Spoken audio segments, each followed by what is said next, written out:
Okay, welcome. We're back to our third budget meeting, and we've made it through the mayor and council's budget detail, and we've made it through the administration budget, which was the administration budget, facilities, economic development, risk management, and human services. Yeah.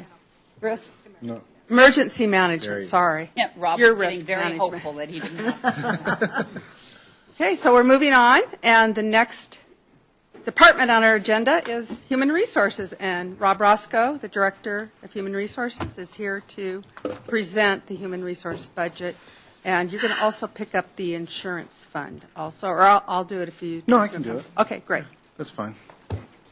Good afternoon.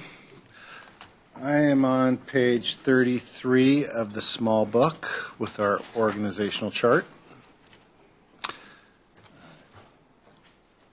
We do have a new employment manager who will be beginning on Tuesday. Janelle Tarasevich from, actually, we're lucky enough to steal her from the city of Renton. So we're very excited to have her start for us. People are not going to be liking us the way we keep getting everybody else's great employees. I heard I was persona non grata. Thank you, Mayor Law. Yeah. Hey. So that is our department there from an org chart. Any questions? Then we have our 2013 and 14 accomplishments. Some highlights were we received the Well City Award, which reduced our medical premiums by 2%. And that is a current goal for 2015 and 16 as well, so we continued that. Actively recruited number of employees, 53 vacancies. Again, we had 5 collective bargaining agreements that we had settled with the unions, so that was very time-consuming, and it's somewhat contentious at times, but ultimately a very good process. Went out for bid and got a public defender contract through 2015, so that will be up for renewal, and you'll be seeing that at council committees here shortly. Also, we switched our Left One retirees to the Med Advantage program, which resulted in a net savings of premiums for our Left One retirees, which is a very good benefit, as well as switched over our workers' compensation program from the Department of Labor and Industries, and we became self-insured. So that is now our program that we administer in-house. We use a third-party administrator for claims handling, but we now fund that ourselves. Now, do we have to have additional staff to help manage that, or We did not. Are you just absorbing it within your department? Correct, we are. We're absorbing it within our current staffing. We did, like I said, have to contract for a third-party administrator for the claims handling, but other than that, it's in-house. Is it all right if we ask you questions along, or do you want to wait? No, until by all you're means, whenever. One of the key issues my burning issues, based on some of the citizens' contact to me, has been savings. And you've alluded to this 2% reduction in premiums. 2% doesn't sound like a lot, but we have a number of employees, and it's big money. What do you estimate that 2% savings to amount to, approximately? We're not going to hold you to it, and you don't have to have the .00. Sure, I think we even indicated it resulted last year in about $80,000. This year, probably going to be about $85,000 to $90,000, depending upon where premiums end up. And how many employees we have also impacts our rates. Okay. Well, that's significant. Thank you. Definitely. Rob? Sure. Do you have any objective, or maybe this goes to each department rather than human resources, for personal development of people, of 400 people? Sure. One of the things that we are looking at doing is a new performance review program. We are implementing with NeoGov a new performance review, and with that, we are going to be providing managers and supervisors some training in how to develop staff and looking at identifying ways in which we can build careers and have growth for internal staff as well. So that'll be part of the process. Where does something like Leadership Institute, if somebody decides to do that on staff, does that come to your department or elsewhere? It usually goes, I think the mayor's department does the approval for that, but we definitely work with the individual departments at identifying certain activities, trainings. Leadership Institute, King County offers similar programs as well as Pierce County, that we are a member of their training consortium. So we throw out those meeting invites to the different directors when they come up. There's also other professional-based training that each department budgets for, and something that might not be relevant to HR or to finance might be very relevant to public works, and so that type of professional training is also available and paid for through the cities. And is in their budgets. Right, along with some secondary college payment for tuition. Yeah, we do a tuition reimbursement program, which is in our budget. So, Rob, we have a pretty involved environment for recruitment because of the competition for good talent in the area. What type of recruitment programs are in place, and what other types of recruitment programs do you see in the future that could attract better talent? Definitely. One of the things we look at, work environment. I think we offer a very good dynamic work environment with flex schedules, with 980s, as well as compensation. We're always looking at where our staff compensation is at in the market relative to the Puget Sound area for similar sized cities. And then leave. What type of leave balance? We just implemented a management leave program for exempt employees, because that's one of the hardest things for us to do, is to recruit from other municipal governments or public agencies, because they're giving up a lot of their leave balances, and that's very important, especially for some of the younger generation. We've seen that they want that work balance with time away. So we're always looking at that as well, and make sure that we're offering comparative benefits to similar sized cities and agencies. Where do we stand percentile-wise with compensation in the area? That is broken down by different groups in different areas, if we're looking at affiliated versus unaffiliated, but typically we try to be market average to a little bit above. Normally, if we're below, then we'll sometimes do market adjustments depending on the budget and what we have available. Have you done any studies to see how valuable in recruitment it would be to have some sort of daycare close by here?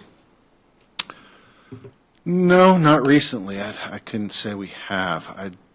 Typically, when we are doing the recruitment process, we tell them about the hours of work and the flex schedule, but I haven't heard daycare being a big stumbling block right now for recruitment, because I think that's universal to most employers and the people I agree. with We'd kids. be in the top quartile if we did that. Definitely, we would.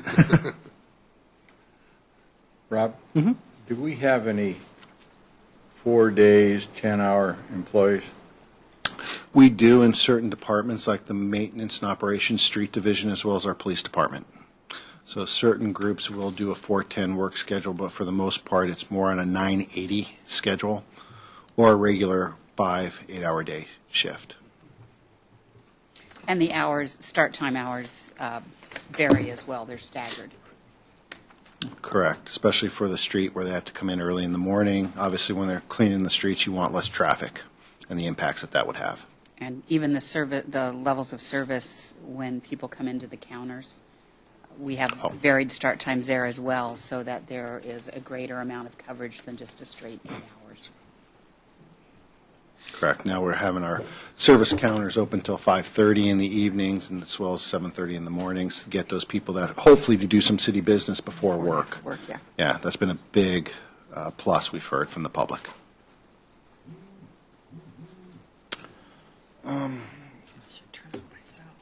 Some of our other objectives for 2015 and 16 coming up, again, will be getting that 2% reduction. Also, we're looking at implementing some new software programs. I already mentioned the NeoGov with our performance evaluation program, but we're also looking at a Power DMS software program that would enable us to send out our policies and procedures electronically and track and record people who've done trainings. It's just a great system that we're really looking forward to implementing with information technologies. So we're in the middle of putting together the database on that now, and we should have a rollout here within the next month or two.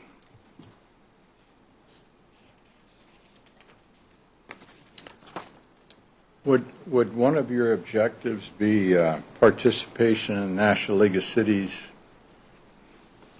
program on free prescription drug program?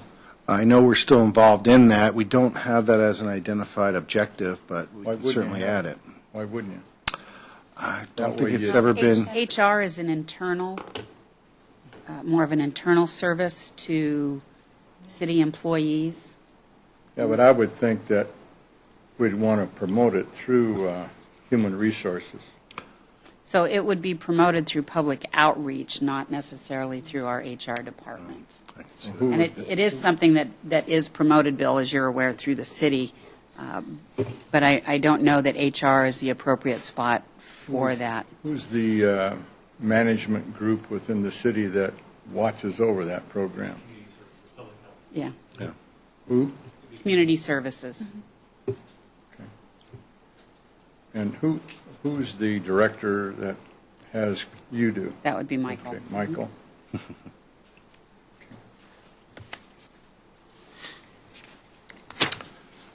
on 36, we had some of our performance measures. One of our performance measures deals with our liability insurance assessment and trying to keep that below the $1 million mark annually. Historically, at least back in 2005, 2006 era, we saw a huge spike in that assessment. We have gotten it down below that mark, but it is a constant struggle because of inflationary factors when you're dealing with litigation and costs for attorneys as well as settlements. Things don't seem to go as far as they used to anymore. So that is a ever-increasing battle in trying to keep that assessment below. And same thing with our labor and industries worker compensation claims. That's a goal of ours as well, is to try and keep those claims down, prevent our injuries. Unfortunately, we see our biggest area of concern is with our police department, and they're arresting individuals that don't want to be arrested, that sometimes resist, and unfortunately may result in some injuries to our police officers. On the return to work program, we have a light duty program? We do. We have a very aggressive light-duty program. We try and get the employees back into work, as well as we participated when we were with the state fund in the Stay at Work program, which resulted in a net savings in our time loss compensation, where they reimbursed us 50% of the employees' wages when they came back to work. I think we recovered over $40,000 in that program. Now that we're self-insured, that's our money anyway, so we always have that interest in getting them back to work as soon as we can. Aids in the rehabilitation and the recovery process. How about safety as a broad subject? Have you ever thought of needing a safety officer? Yes, we're currently recruiting one now for a risk and safety analyst. So that would be the safety officer that would oversee our accident prevention plan within the different divisions to make sure we're doing our safety and health training with confined spaces, respirator fit testing, audiometric testing, which we're undergoing actually right now down at the maintenance and operations division. So it would be all aspects and phases of our overall accident prevention plan for safety and health.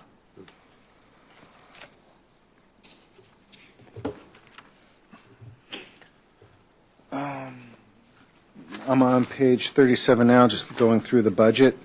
Any questions on the numbers there?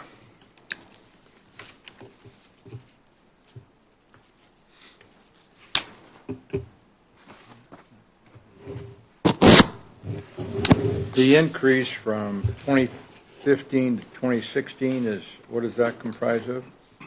Or is it in here that we could see, or? It's probably identified individually on line items. This is just a broad general overview.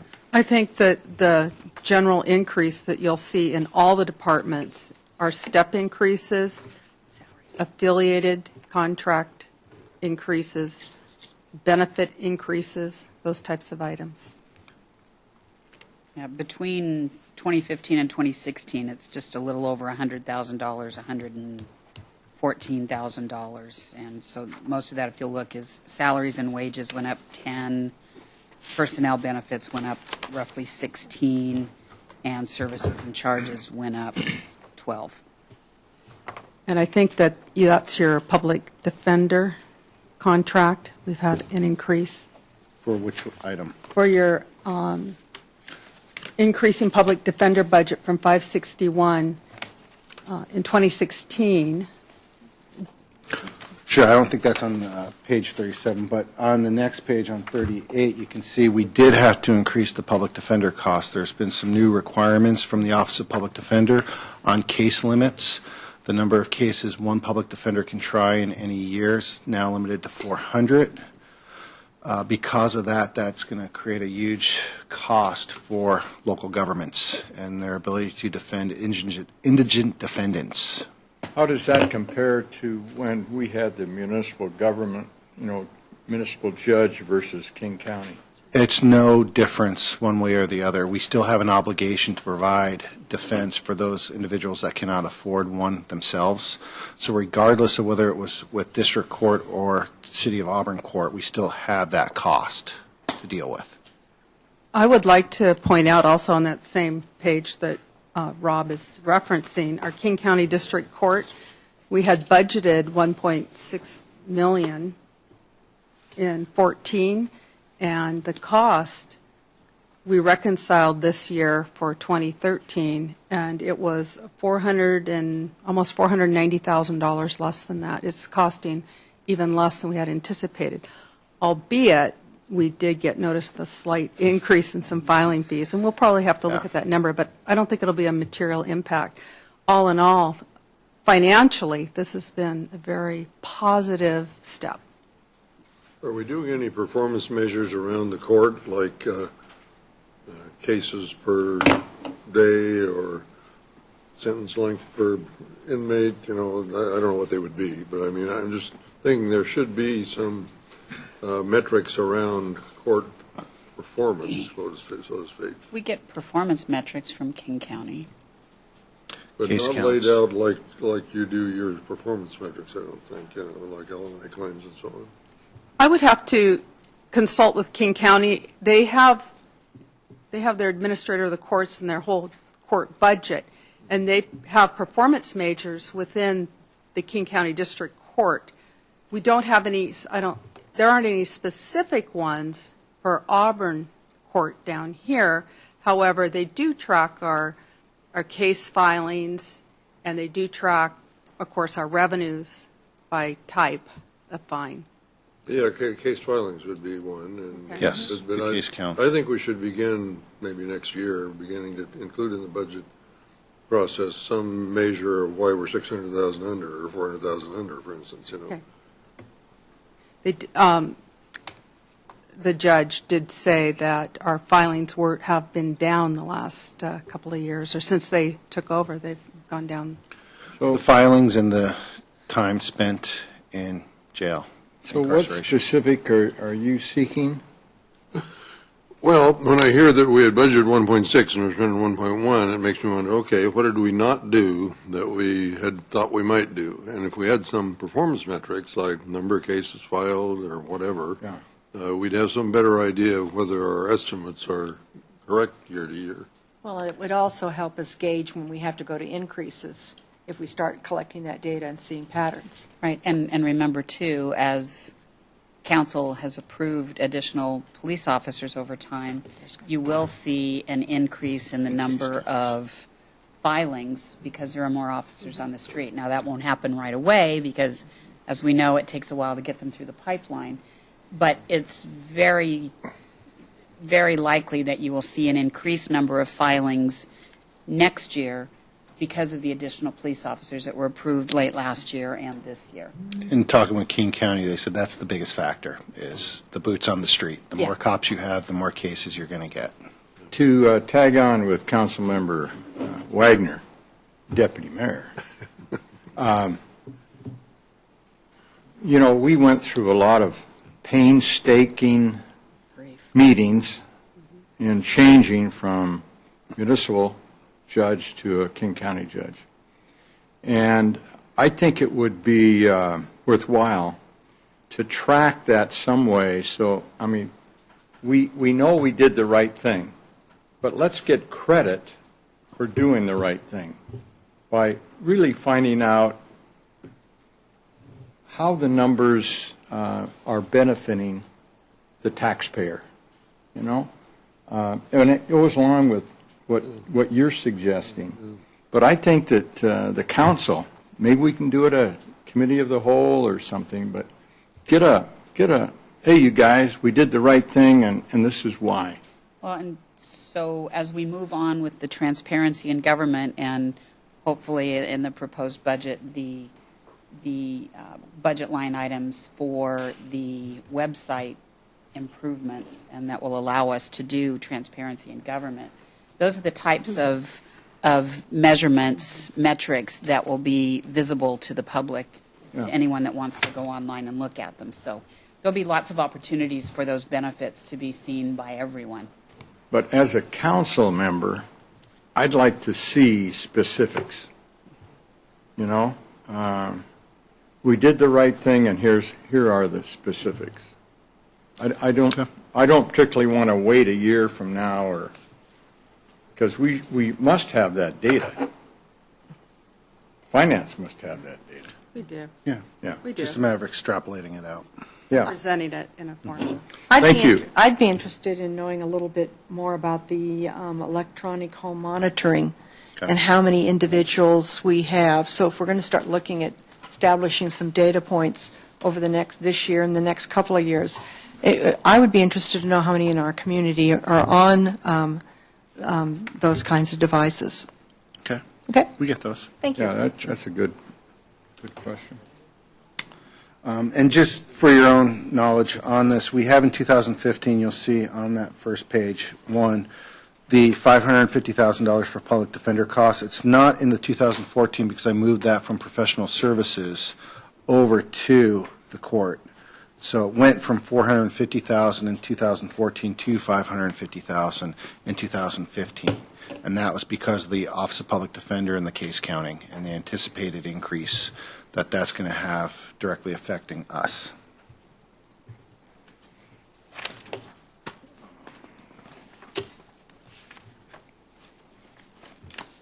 Any other questions regarding those items? I do. On page 38, 38? King County, no, I'm sorry. It's already been answered. I'm caught up. Thank you. Okay. Don't need it.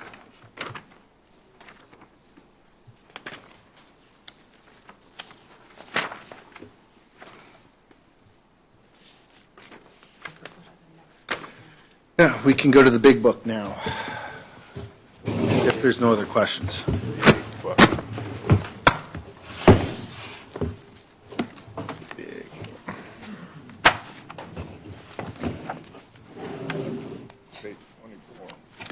Starting on page 24, and the first one is talking about the workers' compensation fund.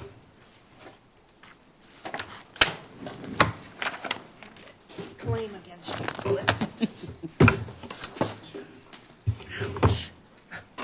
Sorry, Nancy.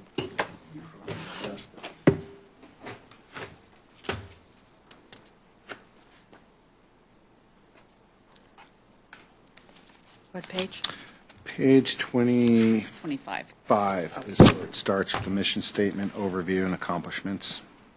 And I think I already briefly talked about the fact that we transitioned from the Department of Labor and Industries to a self-insured program. Being self-insured, we still have some oversight by the state, and we still pay into the state fund for some of the open claims that were incurred during our insurance with the state, as well as oversight of our self-managed funds. So we still pay the state some money for overseeing our self-insured fund. But one of our goals is to try to mimic the rates of the state for the first 2 years so we can help build up a balance and get a reserve fund in there. And then hopefully control some of the increases so we're not reaching into double-digit increases on an annual basis. Hopefully we stay at a more stagnant, flat 2 to 3%, keeping up with inflationary costs, especially medical costs, since that's really what drives those numbers.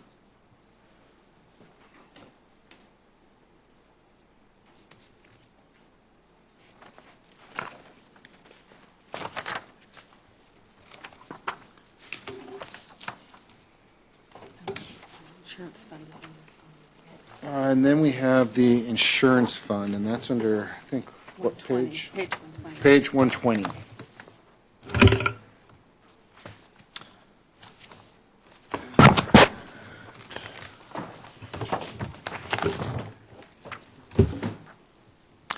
And this sets up for our unemployment, our property, and our liability coverage. Property coverage, we have a $5,000 deductible for property and auto physical damage. Liability, we have $1, no deductible. One of the new cost factors, and I think... Why is that no deductible? Because of the way the insurance assessments work, we could opt for a $50,000, $100,000, or $250,000 deductible. And when we look at where our losses fall in and lie at, the majority of those are under the $100,000 category. So if we did take on a larger deductible, like a $50,000 to $100,000, it just didn't pencil out. Now, there could be some years where it would, but for the most part, we seem to get the most bang for our buck at the zero deductible level. But we do review those on an annual basis as well. Thank you. On the first sentence, the last part, it says, or for which the city has no coverage. What sort of situations are those? There are certain areas such as pollution liability, as well as some takings that are not covered by insurance. Those are things that we have to absorb in-house. Personal injury, though, is all covered elsewhere? Depends on what's being alleged, but typically most personal injuries for third parties are going to be covered by our carrier, WCIA, Washington Cities Insurance Authority, for those tort claims.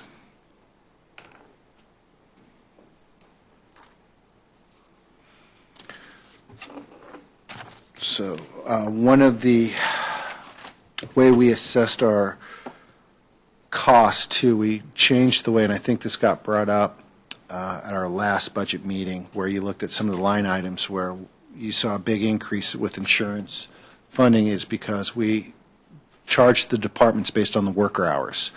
That's how our carrier generates their premiums, is the number of worker hours we report to them. So to charge back to the departments, we figured it was fair to look at a 70% of worker hours and 30% based upon loss history. So that's the way we allocate the charge back to the different departments for the insurance. So they have that incentive to help keep costs down as well.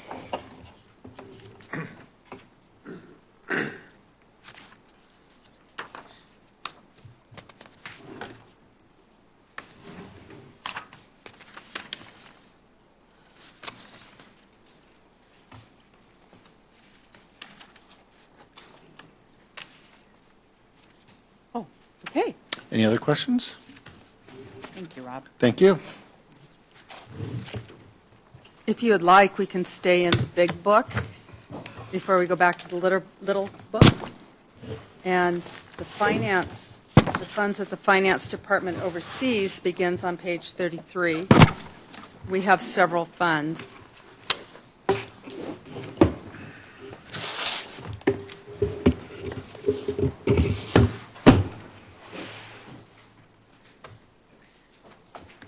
Okay.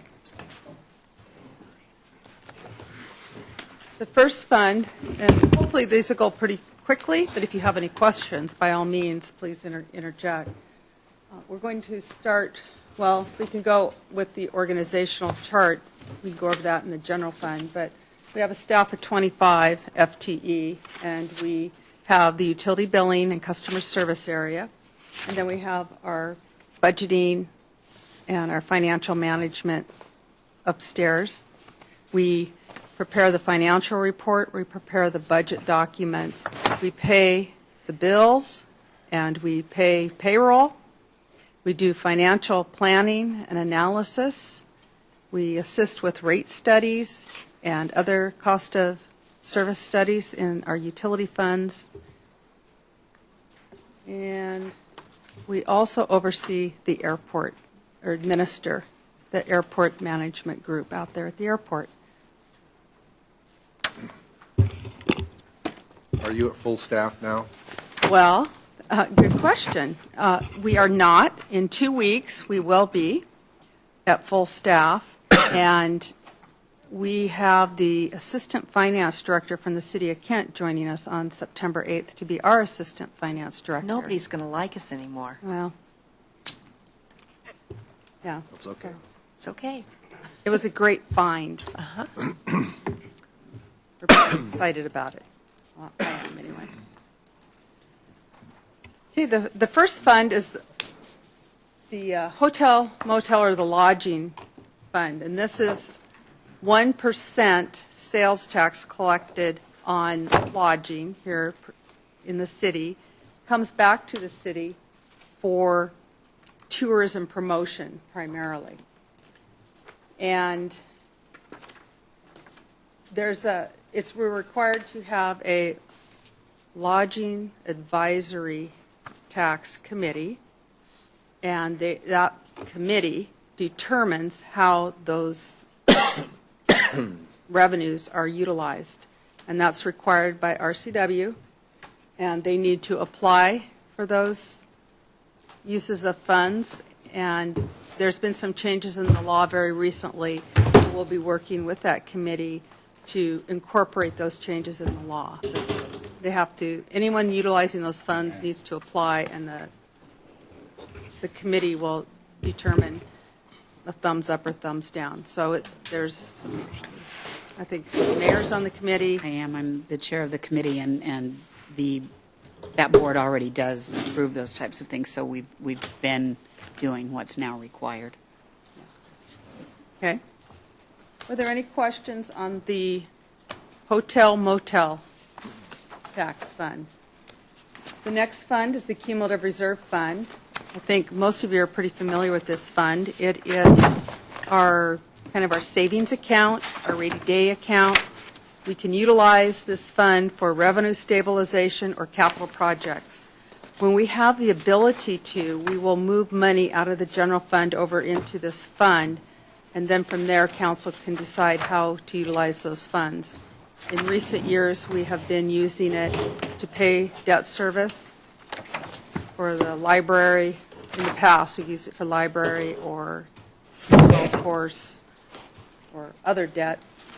And most recently that you'll see in this budget, it's for a planned youth teen community center. Were there any questions on this particular fund? On the library debt, I thought the library was provided by King County and we own the property. Is the debt on the property or our portion of the King County Library? It was a bond issue in 1998 when that was part of the deal, that the city would contribute $5 million towards the construction of the capital cost of the new library. So it's our share. Okay. It's our share.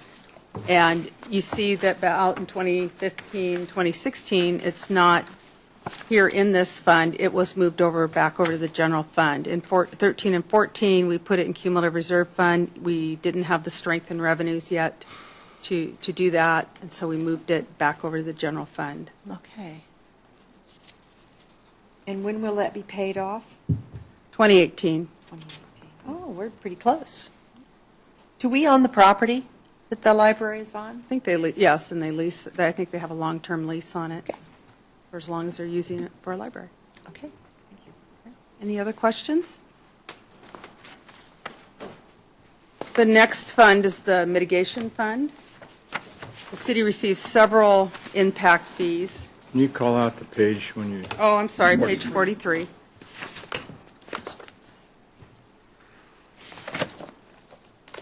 Okay, y'all there?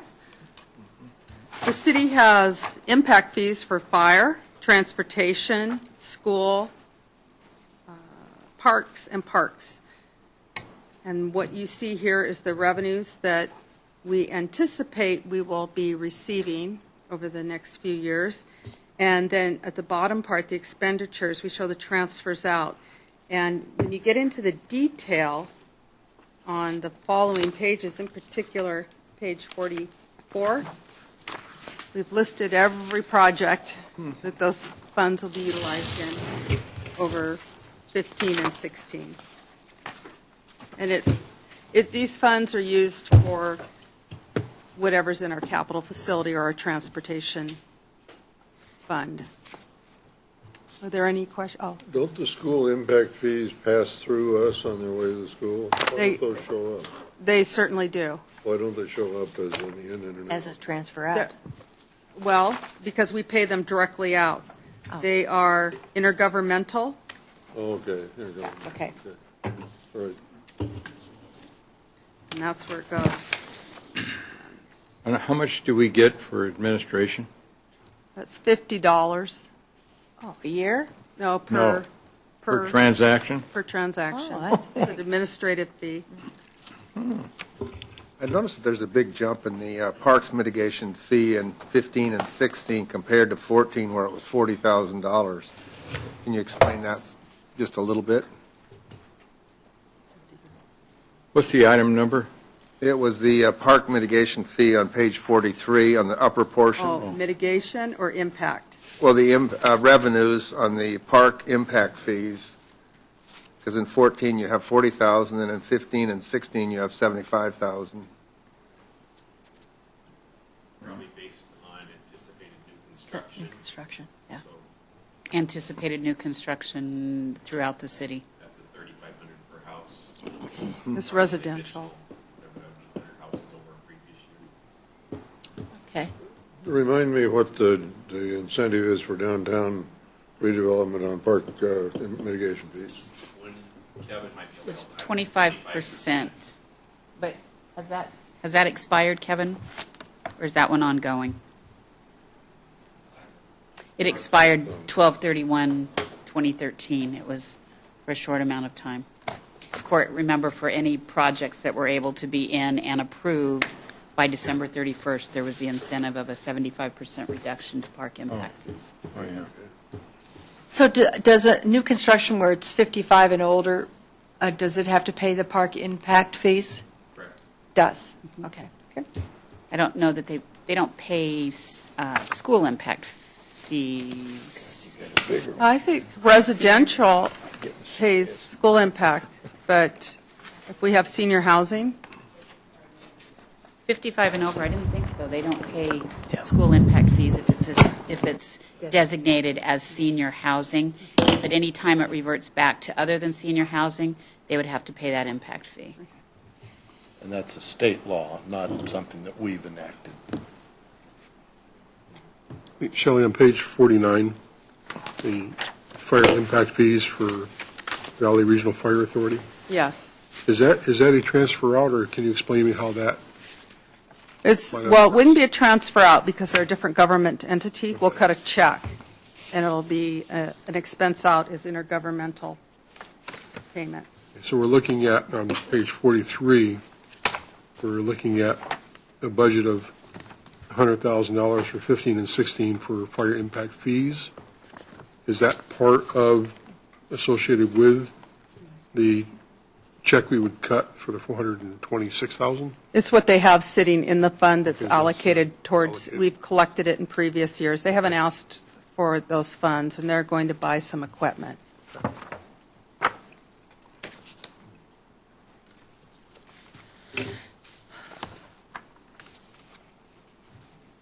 Any other questions on the impact fee?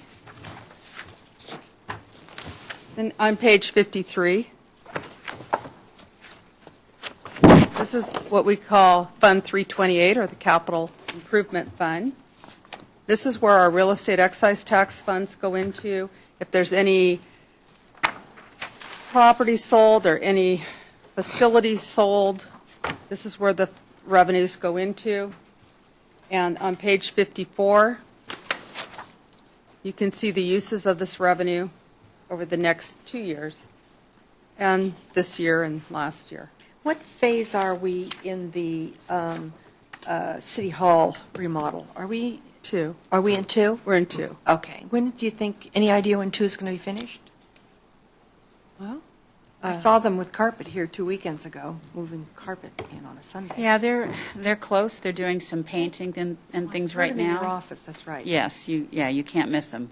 Oh. They come from upstairs, the noise. But they should be done with the majority of their work within the next week or so. Okay. They're doing some painting right now.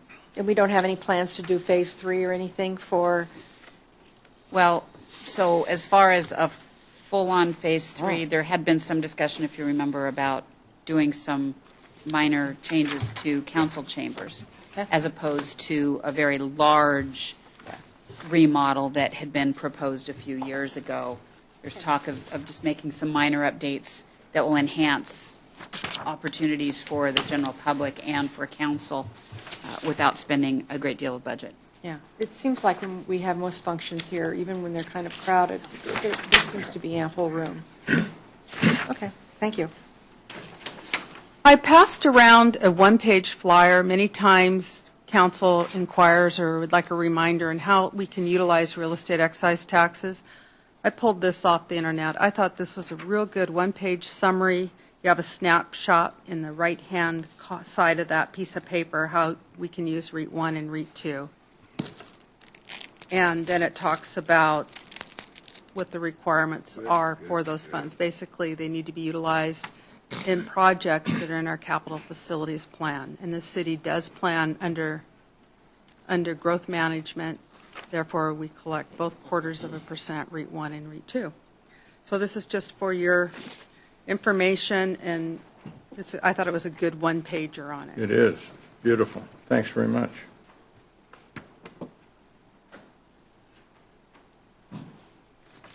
There seems to be such a similarity, really, between REIT 1 and REIT 2. It's kind of strange that we even have two different categories, isn't it? Well, I always refer to it as you can do a lot of projects. You can do water projects, sewer projects, streets, sidewalks, anything associated with streets, park improvements, as it says here. And the only thing that you can do additional items with REIT 1, and it's basically buildings or buy land for parks. Okay.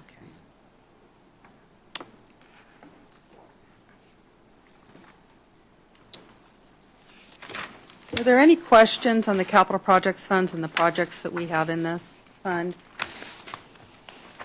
We have the capital facility plan that follows the detailed expenditures. It begins on page 66. I have a question on page 53,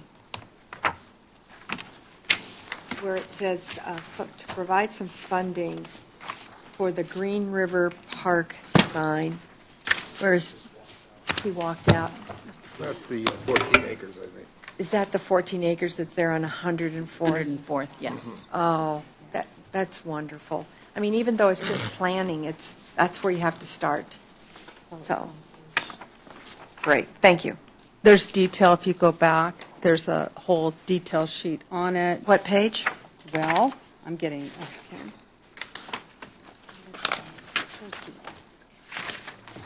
76.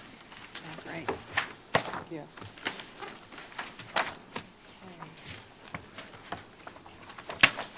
And you said, Wayne, that that's 14 acres?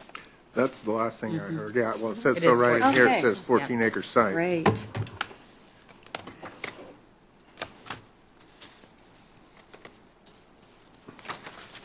So there's quite a bit of detail in here. If you dig, you'll find everything that's budgeted out of this fund. You have to keep drilling down, but it's there. And you asked about the Lesko plan, and that's the next page, on page 77.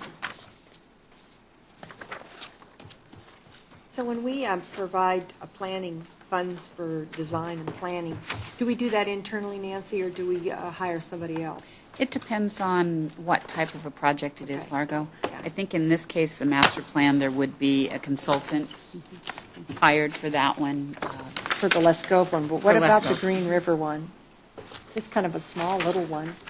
In discussions to this point, Counselor, the conversation has been that we would hire consultants for both to provide some specialty services. Okay, thanks. Okay, were there any additional questions?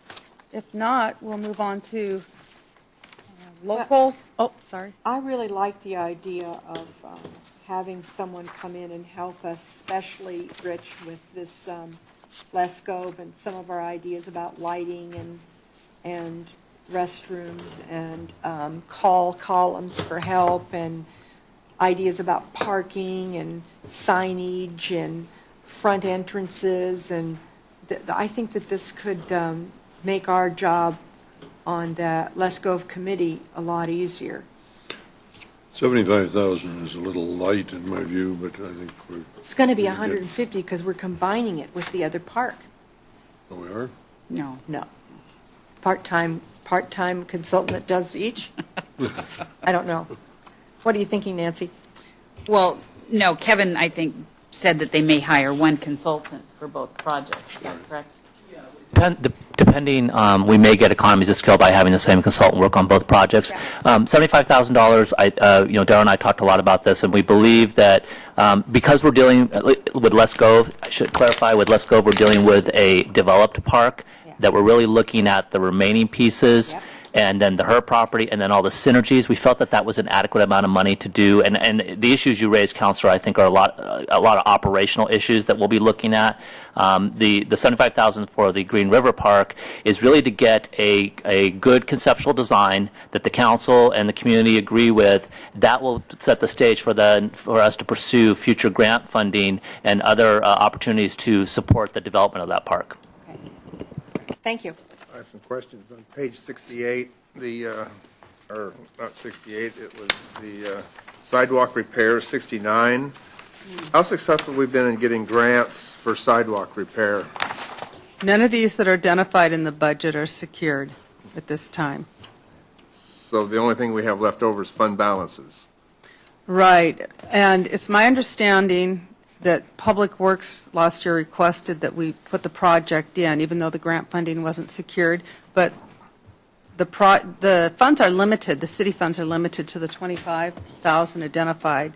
We'd have to come back and find another $100,000 if we don't get the grant.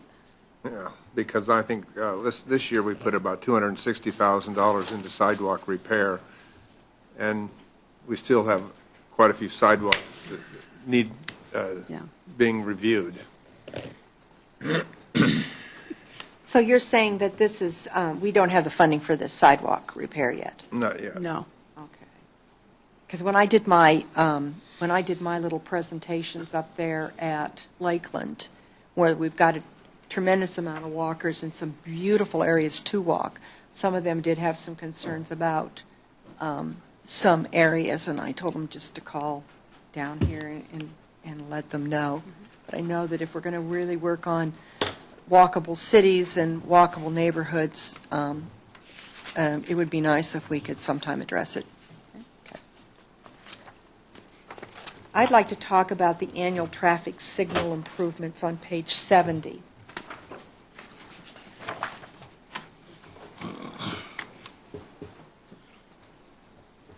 You know, this, I think, speaks to the yellow arrows that we're putting at some intersections, so people, when the timing is right, you have a green light, and there's no traffic coming, you can take the free. Free left. Yeah, I think that's what it's speaking to.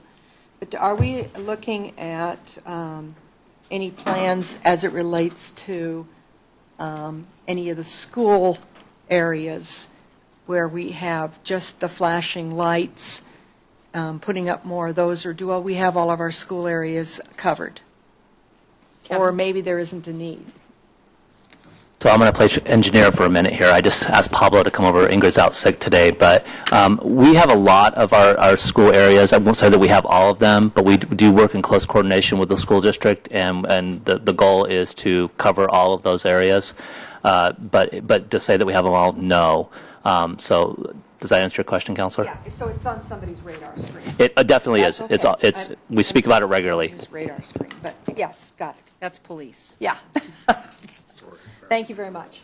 I mean, the research out there has shown that they're very, very effective, the caution lights. This is another engineering question, probably, Kevin. With respect to the MIT Muckasoit Indian Tribe developments on South, Auburn Way South, Casino and others, I don't think we have anything for that in this project, do we? They would come forward with their own suggestions for improvements? Is that the way we look at that area? Your projects, Counselor? I'm sorry, I didn't hear exactly what you said. Well, the Musqueam Indian Tribe has a number of commercial and gaming plans on the Auburn Way South, and some of the signals we have there now may have to be upgraded. Correct. And other new ones may need to be added. And I'm just wondering if any of that is included in this page we're looking at, or if we look at all that when the time comes that they do the things. Well, I think that's part of the broader corridor planning conversations that we've started with the tribe, and that ultimately a full corridor plan would be put together. We do the council's all aware that we are working in certain sections of the Auburn Way South corridor with them already, and we will continue to evaluate those. And as granting opportunities come up, we're certainly not going to wait for the corridor plan if it's an opportunity to take advantage of that to do signal improvements or others. But I know in conversations with my team, they've all talked about that they have a goal of doing a full corridor plan where we would identify those improvements and work together. And here comes Pablo to save me. Right here, Pablo. Get on the hot seat. You're on TV. Okay. The addition of any signals on Auburn Way South, especially on the projects that we're currently working on with the tribe and with WashDOT, WashDOT has the final say on whether we get to put in any new traffic lights. And right now, they're saying no. The one that was requested by the tribe and somewhat supported by the city was at Fur, but where there used to be a light. Some of you will probably remember years ago there was a light there, and that was taken out probably back in the 80s. And the tribe had requested that light go back in, and the state denied that improvement at the current time until it can be looked at again once there's more commercial development along that corridor. But they are putting the one in at Hemlock. Hemlock is going in, yes. Well, you know, Rich, at $175,000 a year for signal improvement, that is not very much money. When they're doing 13 signals, I think, at the last council meeting for about $360,000, that is not a lot of work. Not a lot Well, of money. that's kind of my point. This is a pretty small pot Yeah. of money, and people may say, oh, you got this improvement fund for traffic signals. Well, it really isn't. We've got lots of traffic signals to work on, and this is a pittance. This is new light bulbs, basically. Yeah, this program here, we use to replace all the capital equipment. Once it's reached the end of its useful life, things, start to fail. So, yeah, we could certainly, spend a lot more money. I wonder if we upgrading should and getting change the better. title of this particular page from improvements to maintenance. Yeah. Because it's really what it is, it's not those $250,000 improvements of one intersection, it's the stuff you just described, which is maintenance. Well, we have separate maintenance repair budget. What we've really been utilizing for it is for capital replacements, capital, end-of-life replacements for video detection equipment, loops, other signal components. So, I guess we could, call it capital replacements, or, it's not so much, like something gets damaged in a collision and it gets repaired under this budget. This is generally, we're planning for future improvements. So this year, we're planning for next year's capital improvements under this budget here. Yeah, just 25%, or 25,000 of that is for design only, and the rest is for construction, so it's only 150 for construction. Right. And depending on the scope of, each year's needs, those are kind of placeholders. Sometimes we usually spend a little less in design, but, we're trying to plan for what we need. So what Or would might be need. a fairly good figure if we had to replace the traffic signal cabinets and the equipment? What would the cost be for doing one of those? If we, if there was a traffic signal cabinet at the end of its life and we're just replacing it, we could generally do that. For one, it would be in the ballpark of $20,000 to $25,000, depending on the type of cabinet. It could get as high as $30,000. But if we're ordering the equipment and replacing it with our in-house staff, it's in the $20,000 to $30,000 range. for a single, fully stocked cabinet. Well, we have a lot of citizens that sometimes ask for not the replacement of one, but the installation of a new one where there is no wiring and there is no any pre-existing structure. What would be the cost to put in what would we call it, Wayne? A new traffic signal? A new traffic signal, so we have an idea of really how much one costs. It's, depending on the intersection, it could be anywhere from 400,000 to, 700,000, depending on the size of the intersection. Because it usually isn't just hanging a light, it's No. making other traffic, lane adjustments and everything. Yeah, Yeah. there's undergrounding, traffic control, Yeah. new infrastructure, Okay. everything. Thank you. I'm taking care of that.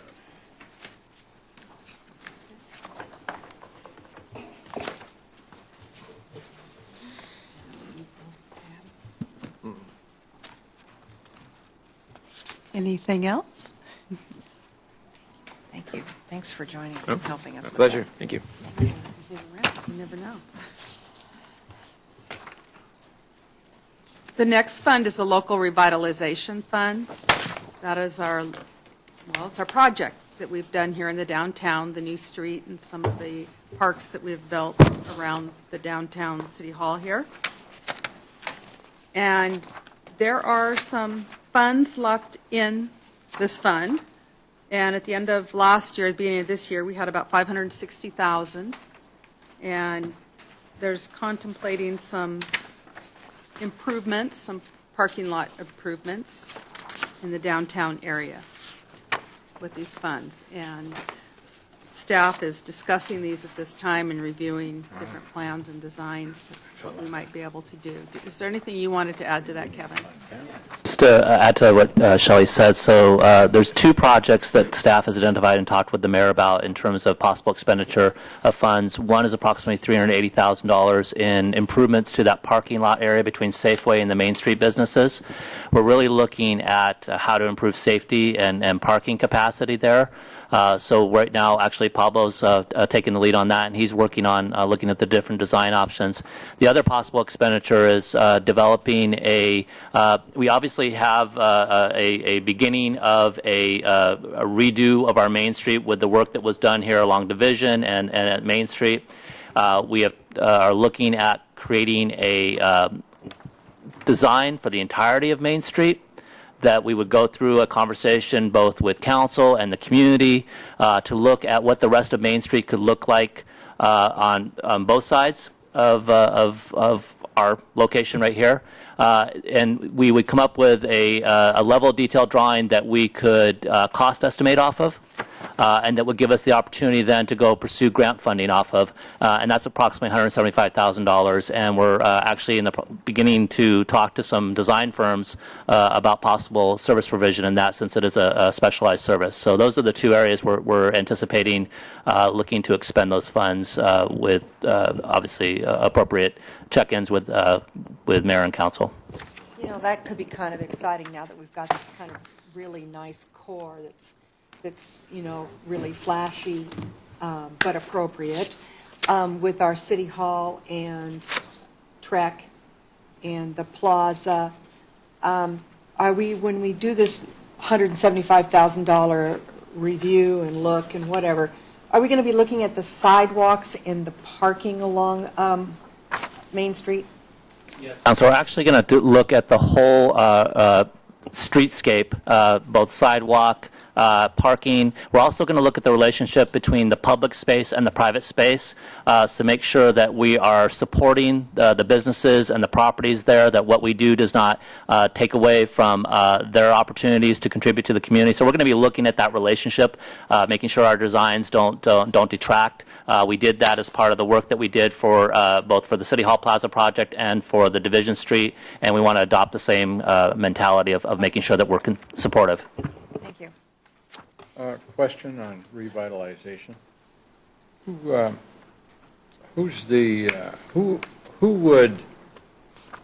There's one business face downtown across from Nelson Jewelry Store on the corner, and I think they do tax preparation there. And looks like the whole siding of, the whole finish of that corner is beyond repair. Mayor, who handles getting the owner of that to fix that up as revitalization? So, Bill, there has been some discussion with the owner of that building. It typically would go through community development, and if at such time there needed to be any kind of enforcement, we would do that under the International Property Management Code. But we try not to enforce first. We try and advocate, educate, and get them to comply without having to do enforcement. But we have had discussions with now that we know who the property owner is, we have had some discussions with them. Are they amiable to our concerns? Well, that's probably not for this, for a budget meeting, but. Oh, okay. Well, I know that it has been reported to me that you have been out with your staff, walking up and down Main Street, talking to business owners and gathering information, and the business owners that have talked to me are most appreciative. So, we start by, building some interest, and Jeff Tate has presented to PCDC some just really great ideas of where we can use what we have and just accentuate our differences but still creating livable and likable and meeting places along our sidewalks. That's the investment in place. Yes, and so I'm real excited to see this. On the LRF, we borrowed, I think, $6 million against this 35-year sales tax stream. Where does that show up in the budget, the debt service on that? The debt service on the local revitalization fund shows up in the capital, is it the capital projects fund? It's not part of this fund, though. No, because this will go away. When these funds are spent, this fund will go away. We are servicing that debt. I saw it today, somewhere in here. Yeah. I think we're servicing it out of the capital projects funds because we're utilizing REIT, a portion of REIT 2, and the money. No, we do have a debt service fund set up for that, and we transfer REIT money out of the 328 fund, so you should see a transfer out here for that. This is the 328 that we're looking at now. Yeah, no, you're Well, this is looking. 330. Yeah, you're looking at 330. So it would be a REIT 2 transfer out.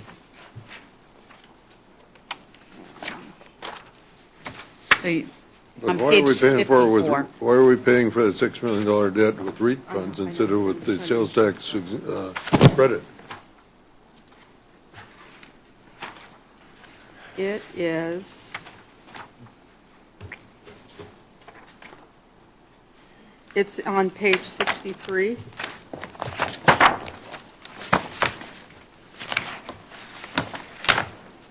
Let's see.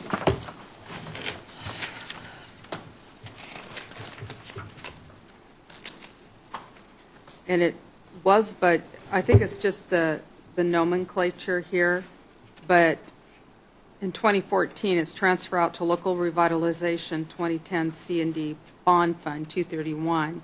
We transfer, this is the transfer out. It's noted as, it should be noted as bond C&D. But you're transferring out of REIT income rather than out of the LRF And- tax credit, aren't you? And we transferred out to 231. Now, we received the tax credit, and those things, those revenues are received into the 231 fund directly. We pay the debt service out of 231. So we receive the money from the state, the tax, directly into 231. We transfer a portion of REIT out of 328 into that 231 debt service fund, and that's how it's paid or serviced, the debt. I'm still not following that. Why are we paying any REIT money for the promenade? I thought Because that was there's a all being paid match. for by the sales tax credit. We had to have a. No, there's a match. It was, Oh, it was there's a a match. 50% match, Yeah.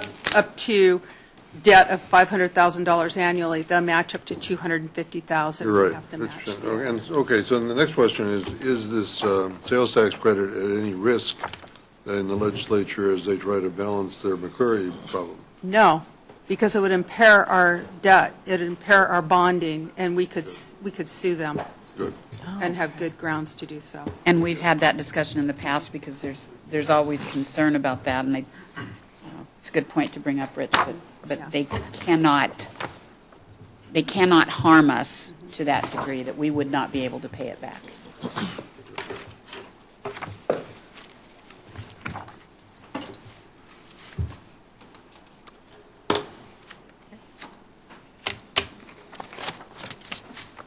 Any other questions on our local revitalization funding? Okay. The next fund is a fund that everyone has a lot of interest in. It's solid waste. It's kind of one of those things that it's there. If you don't have it, people really notice it. So, And if you have too much of it, you yeah, really know. right. And Yeah. I mean, you hear about these garbage strikes in cities, and, oh, they're so contentious, and this is our fund that we collect garbage fees from the residents and businesses in the city, and we have a vendor you're all familiar with as Waste Management, and we do a lot of programs and education also. We have 2 staff people that are dedicated to education outreach for solid waste. Shelley, on page 87 on the objectives, looking at the third bullet from the bottom on recycling, batteries and other small hazardous waste materials, Yes. does that include compact fluorescent bulbs and other fluorescent bulbs?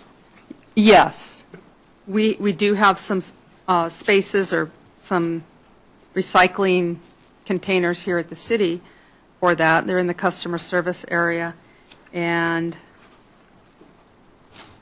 But then the, there is a place that you can take them also. down at the mall, Yeah, down at the Saturday mall. and Sunday. The mall, that's just paint, isn't it? No. No, it's No. all It's all material. Saturday and Sunday. Yeah. Okay. We're starting out only Saturday, but Oh, my then goodness. It's people, great. it really started building up, Yeah. and so Right. they added Sunday. It's a good program. It is. On solid waste, who takes the complaints or that you didn't pick up my garbage or that kind of thing? Does that come to you or to the vendor? Well, residential, we handle in our customer service center, and the commercial is handled by Waste Management call center. I noticed in the water utility, you had a performance measure of complaints by year. Have we thought about keeping that kind of a metric for solid waste as well? We could, I but, think it's an indication of customer satisfaction when you see complaints going up or down. okay. Well, I think it's also important to have that information when we renegotiate. Do we renegotiate, or is this a lifetime contract? No. It's It's 18, I think. Yeah, see, I think that's 17 good is information. 17. Yeah, 17. Now, Yeah. everyone isn't on it. Are the people up where I live, up there on it? January 1st, In Kent? 2018. Yes! 2018? Yes. I could be dead by then. Contract is through 2017. Oh, okay. And I Don't you might live- complain to Kent, City of Kent? You don't complain to Kent, there's no one there listening. We hired them. These areas where we still have another vendor, another contractor servicing within the city limits, they have a franchise. And when the city annexed these areas in, we reached an agreement with the vendor in the area, the contractor, to give them 10 years. State law says 7 years, but we said, so we wouldn't have to spend any time in court possibly. We gave them a 10-year. We extended it to 10 years for the franchise. And those 10 years on the last annexation areas, and I think we have one in West Hill and out there on Lee Hill, is at the end of 2017. So on January 1st, 2018, we will be going out in early 17, maybe even late 16, to start talking for an RFP Okay, for a great. new hauler, or depending, maybe the same one, who knows? Okay, thank you. Well, Shelley, this may be a little bit off base here, I'm not sure, but for public works contracts, I think there's a state provision, but do we have mandatory recycling for public works contracts for contractors? The city has mandatory garbage and recycling services. Now, if we have a contractor that's in and doing a job in the city,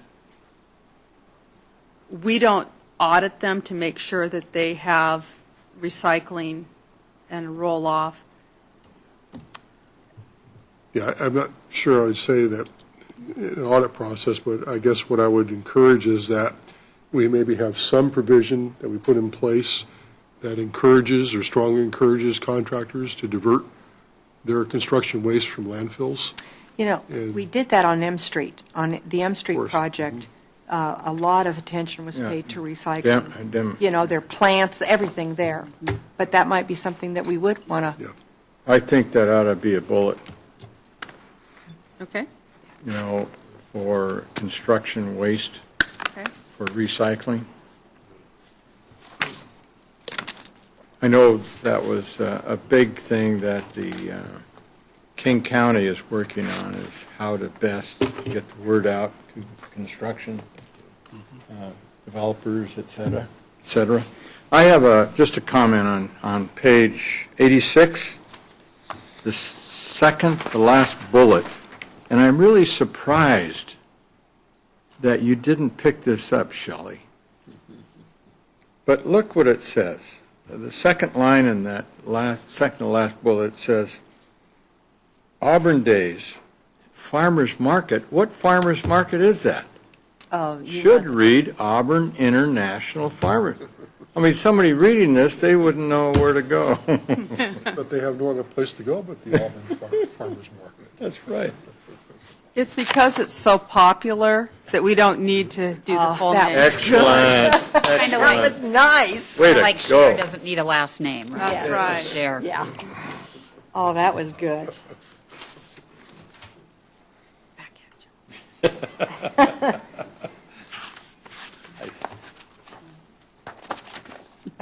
John, did you have a question? No, I was just Oh. high-fiving. Yeah. Picked that up pretty good. I would like to point out on page 89,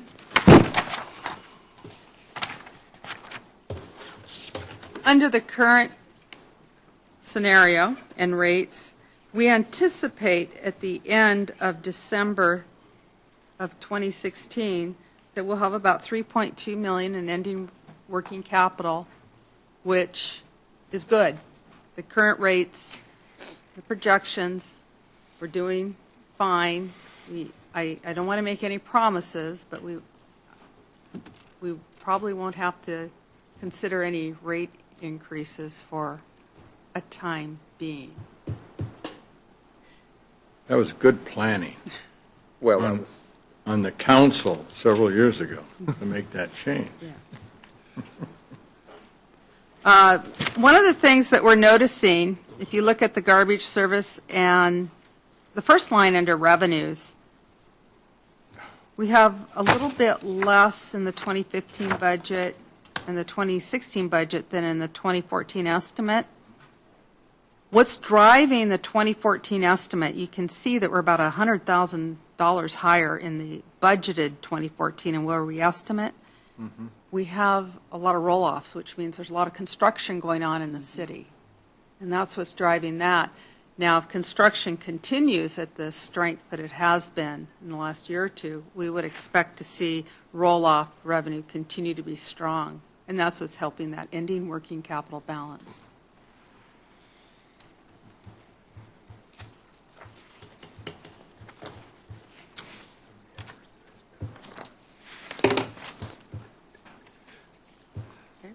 I love it. Okay? We ready to move on to everyone's favorite fund, the airport fund on page 101. Woo-hoo.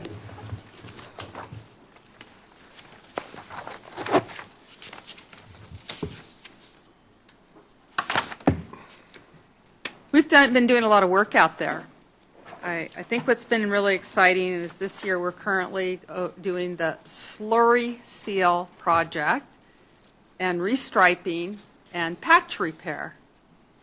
And we went beyond what the FAA grant allowed, and they would only do the slurry and the patch repair within 25 feet of the hangars. And we took that all the way up to the hangar doors. So there was an additional cost that wasn't covered with the grants. And so in total, the city's match on that, I think, is around $180,000 for that project, and for the 10% grant match, plus to move that slurry seal up to the doors and the patch repair. What's slurry? Well, it's a sand, oil-based mixture. I've learned more about slurry seal in the last 2 weeks than I ever thought I would know. To know. But it's a sand, oil-based mixture, concoction, and they spread it out on Okay. And it's Covers all cracks. Is it like, what color? black. Okay. Okay, got it. It's a slurry color. You know. Yeah, I know. We've also, if you haven't been out to the airport recently, we've moved the airport office from the little tiny trailer they're in to a building that was vacant that the city owned. And I have to thank the facilities people, Michael Hirsch and his group. They've done a wonderful job on renovating that building out there, and it looks really nice. Now we have a real professional-looking area for pilots or visitors to come and do business at the airport. It's been a great improvement. And we're looking at leasing out the back half, and hopefully we can get someone in there. And next year, we're going to do, Could we back up to Sure. 2013, 2014? The middle bullet there, completed the hangar project. right, we're going to remove, but this, remember now, this was done, these were made about 2 or 3 months ago. So that's, So that- for the that- final budget, we're going to remove So I just that. want to make sure council understands that that is not complete. No. Well, that's, 2014 accomplishments, and it won't be all 15 of them. Right. And where we're at with that project is that the city, and I'm just going to start coming through committees, finance and municipal services, about this project. And it's enclosing some open T hangars out there. We currently have 85 open T hangars. We have about 60 that are full, so we have 25 that are empty. If we enclose a hangar row, that could provide $350 a month in additional revenue per hangar. But there's a cost to do that, and we can move people that are in that hangar row to other open T hangars. There's plenty of room to move them. And we're just getting some costs in. We've had the design and the specs, and it's, of course, as always, a little bit more than we had anticipated it. So we're looking for Public Works assistance in this at this time. They have a lot of projects going in Public Works right now, but they're going to have a project manager assigned to it, and we'll get some bids and do a, Don't we have a waiting list for people who Yes. want to use those or rent one, a closed hangar? Yeah. yes, the management group out there has 5 people on a waiting list. Okay. Okay, great. Yeah, where they put in $50 to hold. So Oh. they're serious. Yeah. Along that Rich same, had okay. his hand up for a while. On 15 and 16 objectives in the fourth bullet, we say promote requests for proposals for aeronautical business development at the airport. I'd like something a little more broad-ranging if the rest of the council agrees. It would be something like consider an airport development district incentive zone similar to downtown. Okay. I think we're just missing a bet by not attracting more aircraft-related businesses out there. Amen, amen. That's a good idea. I do want to let council know that we've been doing a 20-year comprehensive plan. We just got the draft plan that's going to go to the FAA last week, and it should be submitted to the FAA within the next week or two. And we've been waiting on that comprehensive plan and what the items are in that comprehensive plan to move forward with that RFP process. And we can, I want more than RFP. I want us to take a aggressive role in recruiting people Okay. through things like incentives. And I put together a one-pager that went to somebody who was doing the airport master plan, and I think it's getting incorporated to, Okay. as more than the one paragraph way in there now on economic development at the airport. It's being incorporated there, but I'd like to see in your objectives here for the airport, consideration, and that was the word, I think, the verb I used was consider, Okay. and an incentive development district like the downtown Okay. district. We have that noted. Okay. Yeah. I have on 2013, 2014, where it says completed the hangar project, blah, blah, blah, can we make a new bullet in 2015, 2016, which says continue the hangar row 3 project, So, blah, Bill- blah, blah? Bill, if you look at the next page, evaluate the need for additional T hangar retrofit. No, that's hangars. different. That is different, Mayor. That is not the same thing as hangar row 3. It's a different area of the airport. I did make a note to, as we get, this is not even the preliminary budget document, but I did make a note to move that in my notes, to move that Okay. down to Okay, 2015. thank you, appreciate that. Thank you. Just didn't want to lose sight of it.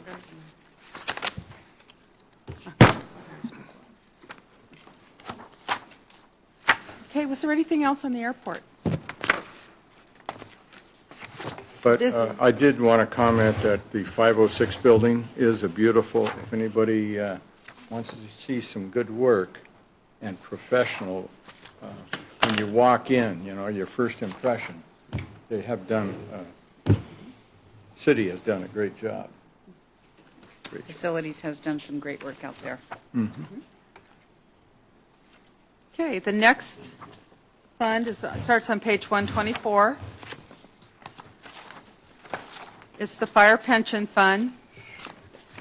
And that's exactly what this is. This is pension for firefighters. And the purpose of this fund is to provide pension to firefighters that were hired, before 1972 thereabouts.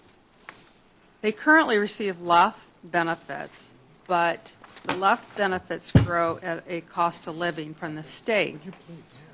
But per state law, and these firefighters are hired before this particular time, in the early 70s, they are to get the percentage of the current position's pay, based upon the number of years they worked and so forth. So this fund fills that gap or that delta between what LUF pays them from the state and what they would be making if they were, and it's not the full pay, but if it's like if they've worked for 30 years, you get 2% a year, so it'd be 60% of that current position, whatever they're retired out of, whatever they're making, they'd be entitled to that percentage of the current pay.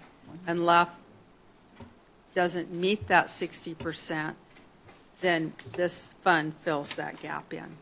How many people are receiving that benefit for this $2 million? Yeah. We do, I think there's 12 or 13, and if they're retired disabled, there's a widower benefit. And so there is a handful that do have the, So between 150 and 200 grand a year to each of them, huh? so if the firefighter were to pass away, the surviving spouse would continue to receive that benefit. So that's just a little FYI. And we do an actuarial study. That doesn't exist anymore, that No, benefit. But I was born back in those days, so I could have done that instead of being a teacher, But that's a big job. I don't think I could do that firefighting stuff. I'll leave that to Pelosi and the mayor. We do an actuarial study on this fund every 2 years. We're required to do so, and per our accounting rules and guidelines. And we are fully funded at this point with the present value of the fund, or the payments that we're going to have to pay out of the fund, the estimated payments based upon actuarial assumptions. We are fully funded as of today. Now, when they do the next actuary evaluation, which I think is January 1st of next year, that may be different, so. Are there any questions on our fire pension? Oh, wait a minute, I have a question. Isn't there some police officers involved in this too? No, those are other post-employment benefits, and that's, you're right, LUF 1, retired police officers, see, that's benefits, not pension. This is just pension. Now, if we were overfunded in this fire pension fund, we could utilize those overfunded amounts to pay for the benefit for the firefighters, to fund those benefits, but we're not overfunded. We did up through probably mid-2000, around 2005, we did pay for medical, some medical out of that fund, but now we're not, we're just right there. We don't want to utilize those funds and get underfunded in that fund. And the other post-employment benefits, we are required to do an actuarial study every 3 years. And we did one 2 years ago, so we won't be doing one. I think we're not due until late 2015, early 2016. That's other post-employment benefits, and we need to find out where we're at. We have to accrue that liability, and we do if we don't fully fund it. We're on a pay-as-you-go, and you see that in Department 98, which we'll be going over here in the general fund, and you'll see those benefits that we've budgeted for police and fire, LUF 1 retirees out of what we call Department 98 or non-departmental fund.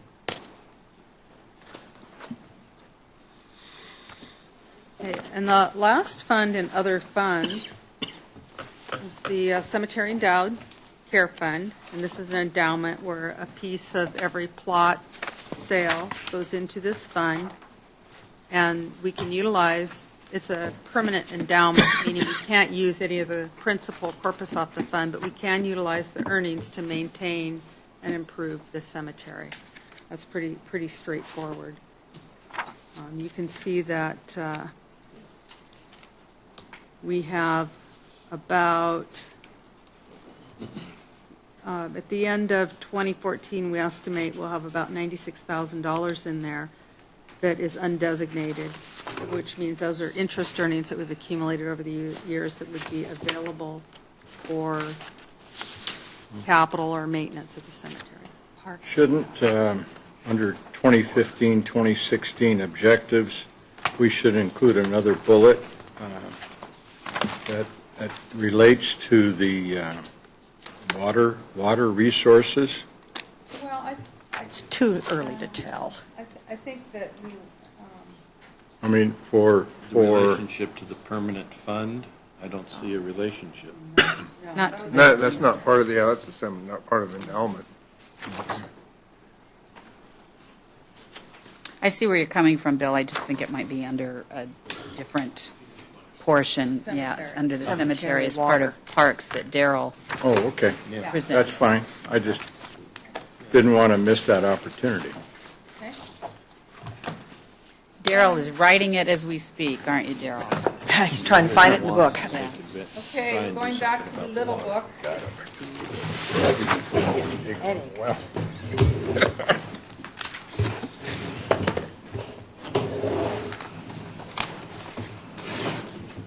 Small book?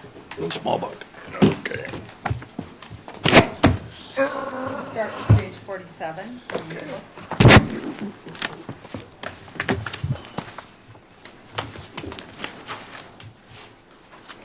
I love this system. God, it's beautiful. And this is the org chart that we saw earlier from the Finance Department. And then our goals and objectives begin on page 48. And there's a long list of items here that we do. Some of these things we do year in, year out. Preparing financial reports, preparing budgets, doing payroll, doing accounts payable, doing system improvements and upgrades to the system, implementing new governmental accounting standards, maintaining our bond rating, Yeah, well done, by the way, for the increase from AA to AA plus. I've lost my audio. Oh, thank you.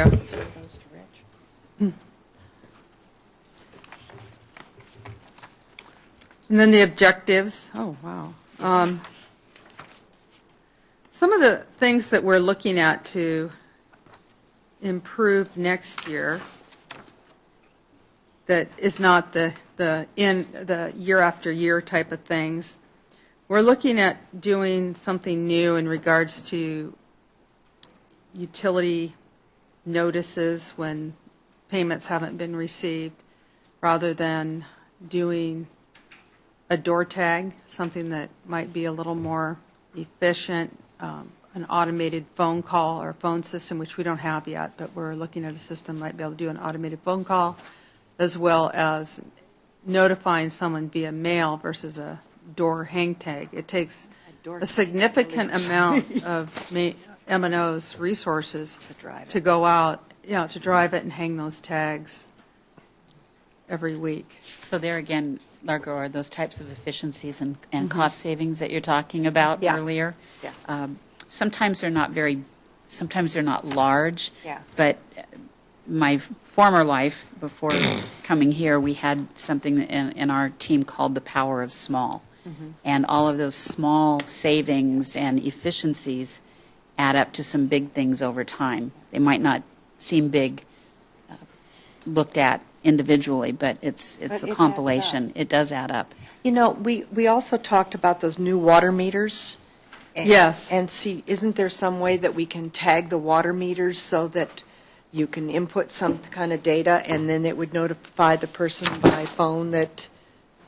It's a phone system of some sort that will tie into our utility system that will be able to do robocalls, if you will. See, that's what we do at the school district for snow days and that kind of thing, and it's a really nice, and it can be done in a kind of a friendly way too, so that it's all your neighbors don't know that your house has been tagged. We're going to have you be the voice of those calls. The voice of reason. Voice of. You know, another thing I think that's an accomplishment for finance, since you manage the airport, continue Auburn Airport enhancements, improving customer service and operations. And that's exactly what the 506 building has done and will be doing. Well, I'm glad to see that you've got the auditor down there, because that's a real credit to your entire department. You know, Yes. continue with the great audit stuff that you've done for a million years now, decades. Yes, I don't want to use the term rote because everything changes, but it's not rote, but we're doing the same thing year after year. They're necessary. That within those tasks that we're doing or items on this objective, things change significantly from year to year. You might want to add a little bit to this one bullet on your 16 objectives. It's a fifth from the bottom, 1, 2, 3, 4, 5. Work with Public Works Department to purchase and implement an automated meter reading system. If somebody reads that, it seems very internal, and yet one of the key things of that new system is people are going to be able to access their information online and figure out if they've got a leak and all that stuff. So maybe add some words there and customer-friendly interface for figuring out what your utilities do. Okay. Yeah. That's a good idea. It really is. Shelley, I was a little bit somewhat intrigued by the bullet that talks about keeping hold times to 1 minute and 29 seconds, and I like the preciseness of it. How is that measured? Well, do we have hold times as one of our performance measures? At 1 minute, 30 seconds, the customer service representative gets a buzz in their chair. Well, what we're doing, we're making. Are they playing good music? Of course. That is going to be one of our performance measures that we want to start measuring, but our phone software, it has the capability, but we haven't been capturing that data. Okay. So we're going to start capturing that, and that's going to become one of our performance objectives. Yeah, I think that's just for customer service, that's just a great measurement tool. Right. Yeah. Right. You know, John, can you lean forward? We have trouble sometimes with these that's microphones. me. So. The performance objectives, work with city council committees to implement SMART goals. I'm really looking forward to that. We tend to spend money, and then 3 and 4 years down the pike, we wonder how effective those investments that we made were. And this will help define the success of our spending of the public's money. You know, as a city council, we've been alluding to that concept of assessment all the way through our budget presentations. We talked about it in relationship to the courts and number of filings. Maybe at one of our study sessions, we should sit down and pick 4 or 5 things that we want to do SMART objectives on and get ourselves trained in that so that it's more intentional than just, talking about the great things we do at the airport, talking about the great things we've done with our court system, and be more purposeful in it and start training ourselves. And I think that's part of the council retreat. You identified 2 very specific goals that you wanted to focus on for the rest of 2014. And I think that's exactly the same type of thing, getting to those SMART goals where you really are measurable, it's timely. That would be then, we take 5 or 6 of those, not unlike we do in the schools. We put them on a board, we put them in our office so that we continue to look at them. And as we achieve those, we move forward and we add more and we refine and so on and so forth, tied directly to the budget. Also, Well, no, do you go have a ahead. question? Well, I what have we're a going to hat. add to this, too, in our objectives, and it should be our accomplishments also. At the last budget meeting, we spent quite a bit of time talking about economic development and how all the departments are assisting with economic development. And, we have a few ordinances put in place, and one is the city code relating to tax exemptions or refunds for construction, large construction projects. And the finance department was very involved in that ordinance and assisting. We weren't the driving force, but assisting on how that sales tax construction exemption or refund, if you will, would be handled. And we've come up with forms. We have a process that was developed within the finance department, the mechanics of how that would work. We've also assisted with community development in the system development charge, where they're deferred until there's occupancy on those permits, so they're not due until the contractors have turned around and sold the house or they get occupancy on the house. So those are the things that we will add to this to just our continued assistance in those areas. And I wanted to share that with you. I don't want to belabor this point. However, I think we should add another bullet to the 2015-2016. Continue to improve Auburn Airport facility improvements, including enclosing hangar row number 3. Well, I would think that would be in the airport fund. This is finance, customer service. This is the general fund activities for The only reason I thought it would be appropriate is because the airport is under your toolage, finance. Okay. And that is an object. You may as well get credit for it, Shelley. We could put her in every. Hey, when all this comes about, All right. one of these things. Okay. She's going to take it under advisement. Yeah. Thank you. This one is number 14. On page 50, our performance measures. We're working on increasing our utility online payments. That's one of our measures. You can see that they're increasing, albeit not as quickly as we would like them to increase, but they are increasing. Our accounts receivable over 90 days as a percent of utility revenue, we want to keep that down. We want to show that we have good enforcement, or not enforcement, but collection activity. And the last one is a new. We've changed this. We've had invoices processed in the past, but you see we have a new measure on there for P-card invoices. And the lighter colored bar or the peach-colored bar, is all the invoices that are processed, and the darker colored bar is those that were processed via P-cards. So you can see that all the others are processed through requisition, purchase order, and you can see that we're moving towards a more automated and not so. Which saves us money. Yes. And we also get some kind of a Better percentage paper trail. back. Right, we do. We get a. Maybe we could use that for kiosks. So how many of you, just a wonder, how many of you do the online utility payments right now for your residential? Well, I get. Well, there's one of our SMART goals for next year. I get the print card on the door. Get the council to be online with their utility I payments. do, I pay through my bank. Well, that, yeah. That counts too, Yeah. except they write a check. to Yeah, the and city. mail it to the Yeah, city. but keep in mind, those of you that utilize that payment service through your bank, that some banks, they actually write the check, and it could be 5 to 8 business days before the city receives it and gets it posted to they the use the account. money. So be sure that those payments are sent well in advance of the due date. That's why I always do it on the day that I get the bill.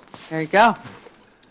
Your graph one on online payments, is that a percentage of the total amount of customers? 70, 60% of our customers are using it? We have close to, 17, 18,000 utility accounts, and they're billed every month. So it looks like we have a good percentage. Now, there's sometimes under one account, under one person coming in, like the school districts, they'll have several accounts on their login. But that is a percentage, the figure.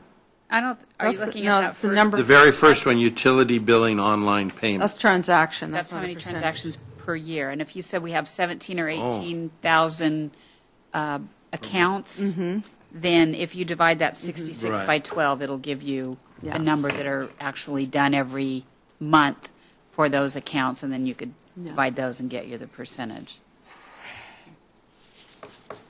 Oh, that's not quite as robust as I was hoping. No. Page Oh, look at 53. the council. Page 53, item 3 at the top. Are we still doing BlackBerry? Oh, no, we just didn't catch it. Is that under 14, or That's fine. did we update it for 16 and 17? Oh, Yeah, that was 14. That was the 14 budget, and that was put together 2 years ago, and we did have Blackberries Oh, back okay. then. I'm But sorry. if you look in 15 and I'm sorry. 16, it says iPad. We are moving into this new century. Sorry. I've seen several line items about bank card charges to Yes. us. How do we keep track of whether that's Well, eating into the value of what we've been talking about? well, we're going to have to talk about that.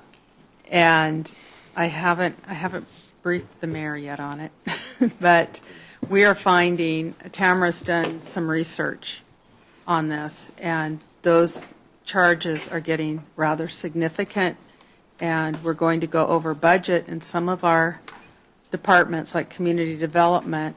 I think they've had $72,000 so far this year. Of bank charges? Yes. Or is that They was the accept a budget, credit but card, we figure they're going to be about twice that? Yeah. They're going to be about 180. We anticipate next year between community development, parks, and utility payments, and I think community development, well, it's utilities and community development, it's going to be over $600,000 citywide come 15, 16. So it's, So we have some discussions We coming have some on discussions that- opportunities yeah. for what to do with those credit card fees. And just as a rough estimate, about a third of our population utilizes the online payments. But, there's more value, you get some value for that, you get fewer late pays, fewer no pays. You got to come out, you Yeah. got to balance that saving against the cost. My dad was a banker, and he hated it when everybody started using bank cards. He hated the charges. But then he finally got convinced that, okay, there's these other advantages that come along with it. And so I hope when you look at those, you won't just look at the charges, but you'll look at the benefits as well. it's for utilities, for the online payment, we have to have the credit cards. And when we originally had the credit card policy, we were limiting the amount. You couldn't do a credit card charge if the amount was over $2,000 because of the building department. The contractors come in, With a credit card and pay a $17,000 permit fee. That's a significant, what is it, 2.5%? Right, and they want the points. They want the points on their credit card for Exactly right. whatever they're going to do, and it's a good rebate for them. That's exactly right. And Benefits that they get for utilizing their credit card. But we had to remove that because when we came to online bill payments for people with credit cards, they could go out online, and we have some large utility accounts, like the school district. They use a procurement card to pay their bills, and we couldn't limit them. Because if you did, then they come in, pay $2,000, go out, come back in, pay $2,000. So that's why we removed the $2,000 limit. Well, I'm glad you're looking at the charges, though. Yeah. How negotiable are the banks? Depends on how badly they want our business. Yeah, because we looked at this once before, financed it a couple years ago. They were charging us for something, and when we run all of our payroll and, all through some of these banks, that they've got a significant amount of money that they can float and make money off of. The merchant card services they contract out, and it's the merchant services, and those rates are. I think I've even looked at the Costco rates, what they're charging for merchant services, and we're doing a little bit better with our bank than. I haven't found anybody that's less. I keep looking. I haven't looked for about a year, but. Self-insured. Yeah. And it depends on the type of card. We don't take Discover.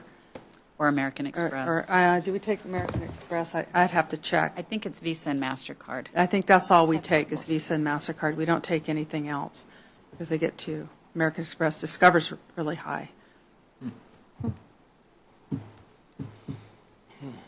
Okay, any other questions? We can move to non-departmental here. On page 58. And this is our other post-employment benefits for LUF 1. It is, what else is it? It's some transfers out for debt service. It's some dues that we pay around town for, like the League of Cities, Association of Washington Cities. I'm on page 60. It lists all the dues.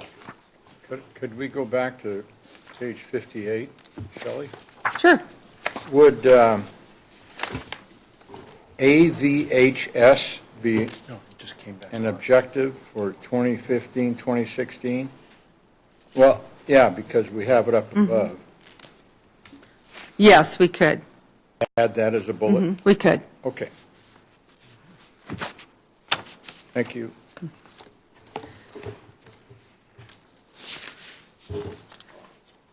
This is where our Valleycom, our library debt, again, all of our premiums that we pay to cover, and this is not just medical premiums for our LUF 1, but it's long-term disability. When we get a LUF 1, retired LUF 1 that has to go into long-term care facilities, we want to have insurance to protect against that. We do have one particular person who does not have long-term care. They opted not to do it, and we are getting hit pretty hard with that right now. I think that one is the one that used up all of their long-term care. That is and now correct. they're beyond the coverage. Okay. Expended it. Right, and it's in home care, and it's very expensive. I For got a those, question about the undesignated fund balance. Why is it so big, and why does it go down so much in 2016? which page are you on? Oh, page 59. 59. What we do is, in all these budgets, and we put them together, we will take 2014 estimated ending fund balance, which we've done here, of about $14.5 million, and we'll utilize that in constructing the 15 beginning fund balance. And then when we do the 2016 ending fund balance, we aren't revising the 2015 ending fund balance. We anticipate that there will probably be some additional revenues from 2015 and maybe some underspends in the tune of $3 to $4 million. And at that time, we'll do a budget adjustment and roll it forward. But this is worst case scenario, what you have here. Okay. It'll probably be far better. Page 60. I was just curious, looking at 2015, under miscellaneous, first line, Association of Washington Cities. Mm-hmm. It gives the dues and then National League of Cities. Why? Wow, that's really a difference in dues. What? Do you know the reason why? Well, it's what their dues based is. Association of Washington Cities is based upon population and what's assessed out. National League of Cities annual dues, you're talking about the whole nation and a lot bigger. Spread out, bigger. Yeah, Okay. bigger pond or ocean compared to a pond. Well, in the Association of Washington Cities, we access them for policy ideas. Mm-hmm. I mean, they're like a branch of our city government, the way we access them. So we get a lot of services and workshops and. They get a lot of service from our council members, too. Yes. So, You should be charging them. yes, yes. What's the mayor's innovation project? It's only $1,000. I mean, what can she do for only $1,000? Be innovative. That's a membership. That's not. Oh, thank goodness. Say, wow. That's not our office being innovative. That's a membership. Okay. Shelley, on page 61, I got a question on the Go Valley bonds. It's got 220,000 there, but then in 16 we don't have anything. They're paid off. They are paid off. Okay, good.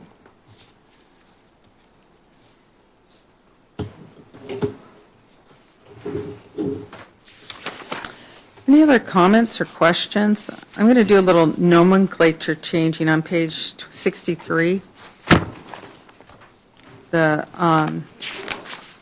In 2014, and this was back in 2014, it says for audit finding. I just want to note there was no finding. It was audit research of how the treatment of this fire pension insurance, not interest, insurance revenue should be booked. And what that fund, the fire pension fund, does receive a component of the fire insurance premiums that are paid to the state, and those are rebated back to government agencies that have a fire pension fund. So the city has a fire pension fund. We get a piece of those fire insurance benefits or fire insurance payments to utilize as a benefit. We used to receive them directly into the fire pension fund, but the auditor said we needed to receipt them into the general fund and transfer them to the fire pension fund. So that's what that's all about. What was the thinking on the two-step process? Well, I don't really know, council member. Probably accountability, right? Well, had for years, we've been receiving it directly into the fire pension fund. Have findings every year. And to be honest, the field auditor wanted it to be done one way, and the help desk or center at the state auditor down in Olympia suggested doing it a different way, and we didn't interpretate that we needed to do it this way, but they weren't going to quit making our GFOA, who reviews our CAFR, said, no, you should be receiving that directly into the fund. So we're kind of like, Make up your mind. yeah. So we're just going to do it this way. We'll get the comment, who do we want to make happy? The people that review our financial report or the auditors? And I think the auditors right now are the ones we want to keep happy. You win. Yeah. Okay.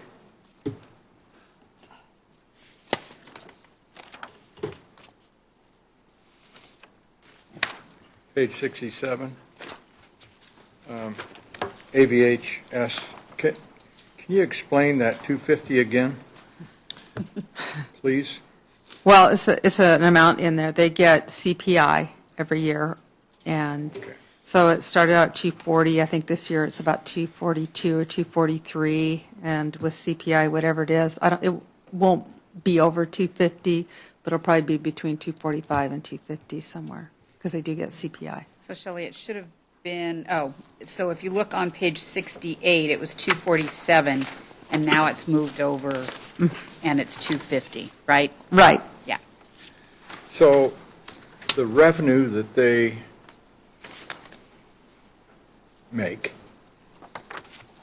we don't consider that in our budgeting then? We don't lower the budget amount?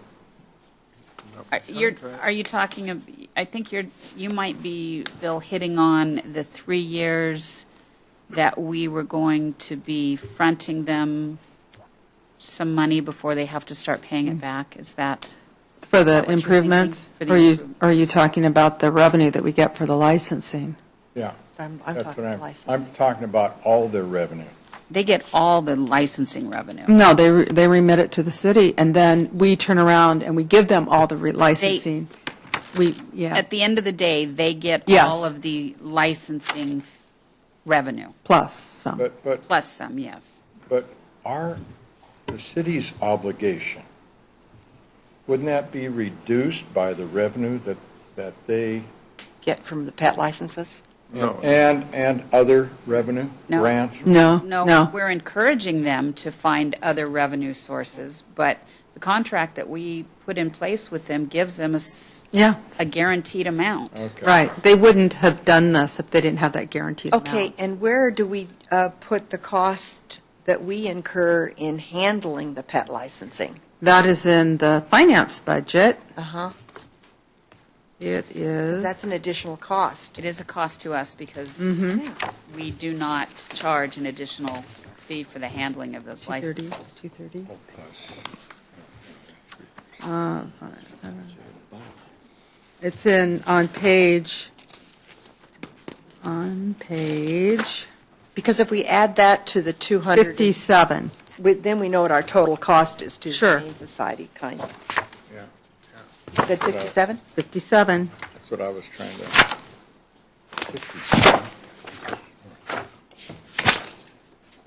40,000 and 5.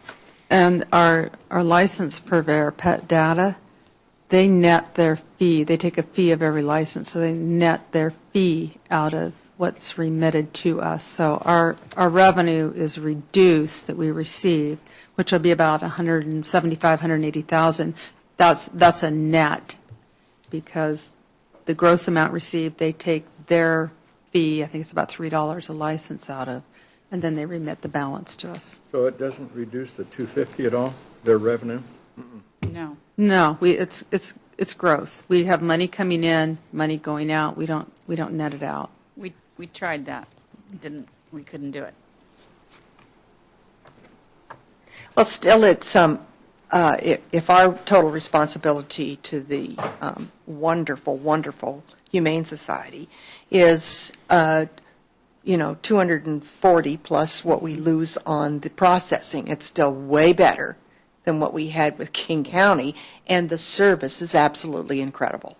Right. And it's accessible, It's community. and it's wonderful, and it's giving so many people opportunities. So it's still this is a good deal, just like what we did with the court system. Yeah, everybody loves it. Yeah, It's been very like the popular. market. It's very popular. Well, it's not like International. the market. but- Were there any other questions on the non-departmental fund? Good job. Okay. Do we get to do Dan? Would you want to go through legal, get that knocked out? It's 4 o'clock. Do you want to get through a third? Legal should take about a Department. minute.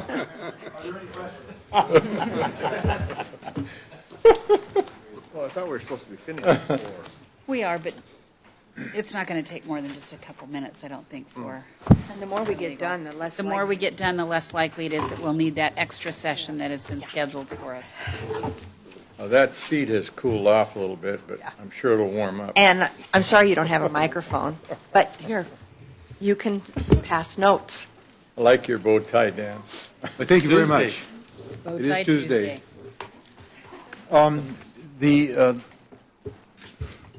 The department organizational chart is on 73, and it is really unchanged, except for the addition in the last, I think, within the last 2 years of adding one additional records clerk.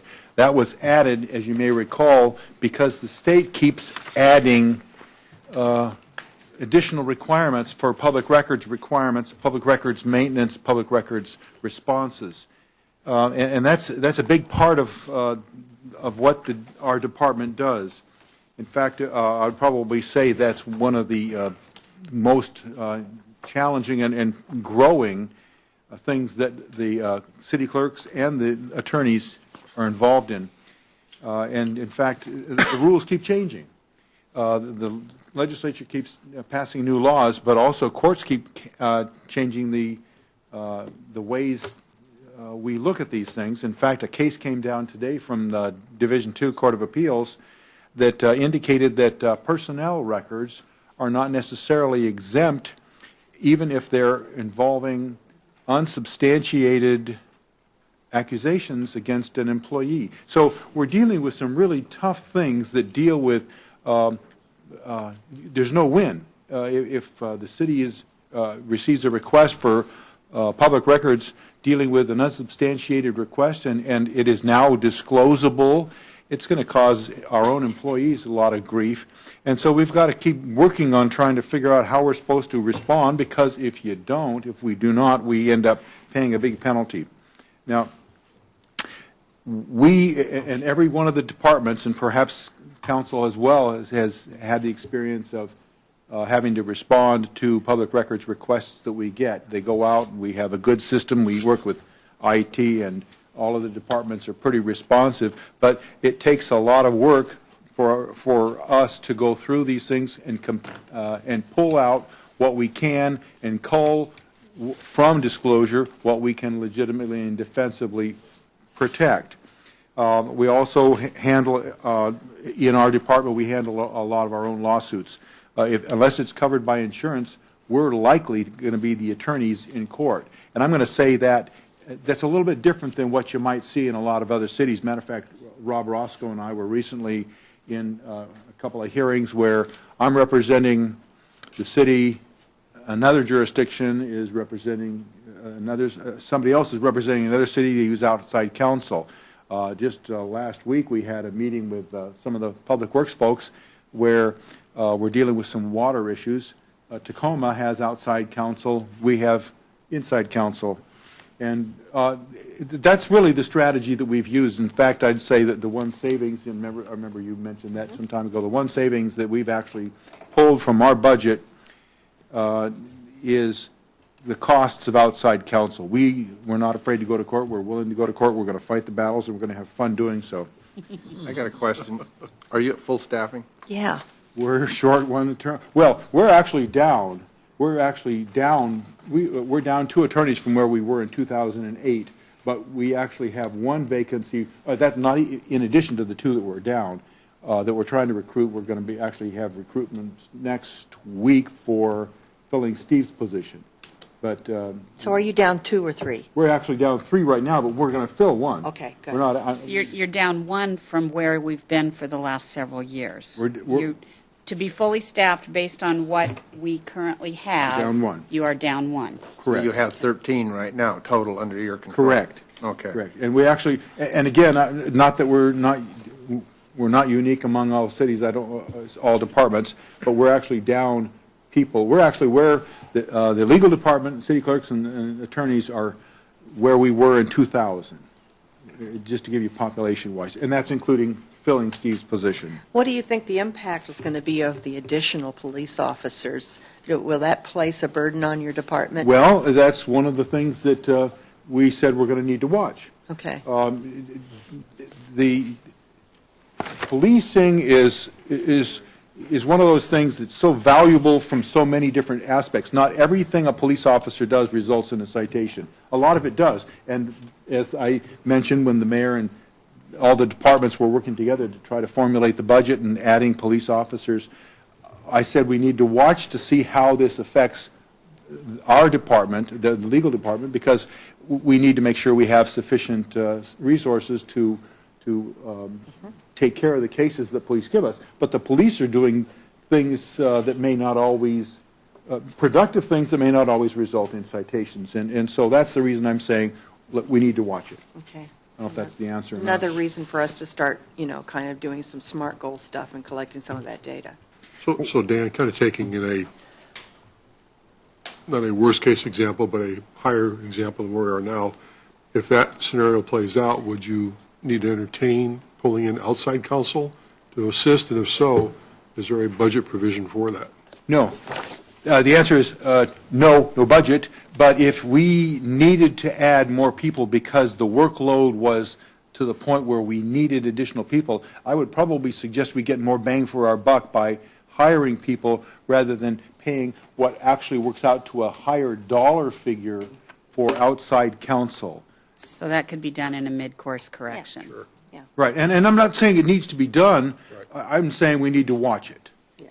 And in fact, I hope nobody thinks that we are not willing to work. And it's not unusual to see, and not unusual all over this whole city, to see people arriving earlier and staying late and try to get the work done. We don't always get things done as fast as we could, but we strive to do so. And not just the legal department, everybody does that. We have a good Dan, do you service the public? No. Not the domestic. No. For city code interpretation? Oh, if somebody asks for interpretation, yes, but that's the only, I am the city, all the attorneys for the city are the attorneys for the city, not for the public.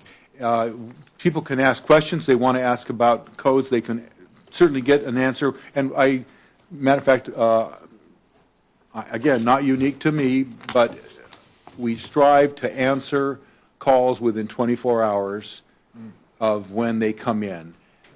It's just normal courtesy, but I get a telephone call from somebody. It could be an attorney on an opposing case, or it could be a citizen who asks a question. And actually, when we had the marijuana thing going through, we had an awful lot of questions. And we responded to them, but that doesn't mean that we are their attorney. We are not. Well, what about the domestic violence victims advocate? She is this Shelley David. She is a terrific employee. She is the advocate for prosecution, not for community. She would not replace or substitute instead of Dawn or the YWCA or any of these other services. She is a resource that helps the victim work through the prosecution of cases, male or female. We have male victims, female victims. Okay. Do we service any other city? We work with the city family like anybody else I mean, does. like Algona and Pacific We don't and these contract out with Algona or Pacific or any other cities. Okay. No, we work with other cities, but we don't Yeah. service. We don't provide services for any other city. And what I was going to say that again, this is not unique to the legal department, and probably HR and finance are probably the two closest, in addition to the legal department. We are internal. We represent the city. We represent the city departments, and I hope this doesn't sound bad. I'll try to make it not sound too bad. We don't do anything we do very little that germinates from within the department. Much of what we get is working from other departments. Somebody else comes along with a problem, we're going to try to address it. It could be an HR issue, it could be a public works issue, it could be a finance issue. You said it was going to be. We try to work with the challenges we get, but most of what we do doesn't start from the legal department. Every once in a while it does, because if the law changes, we need to get that done. But most of what we do comes from somebody else. And we try to get that done. One of the things I was going to say that's also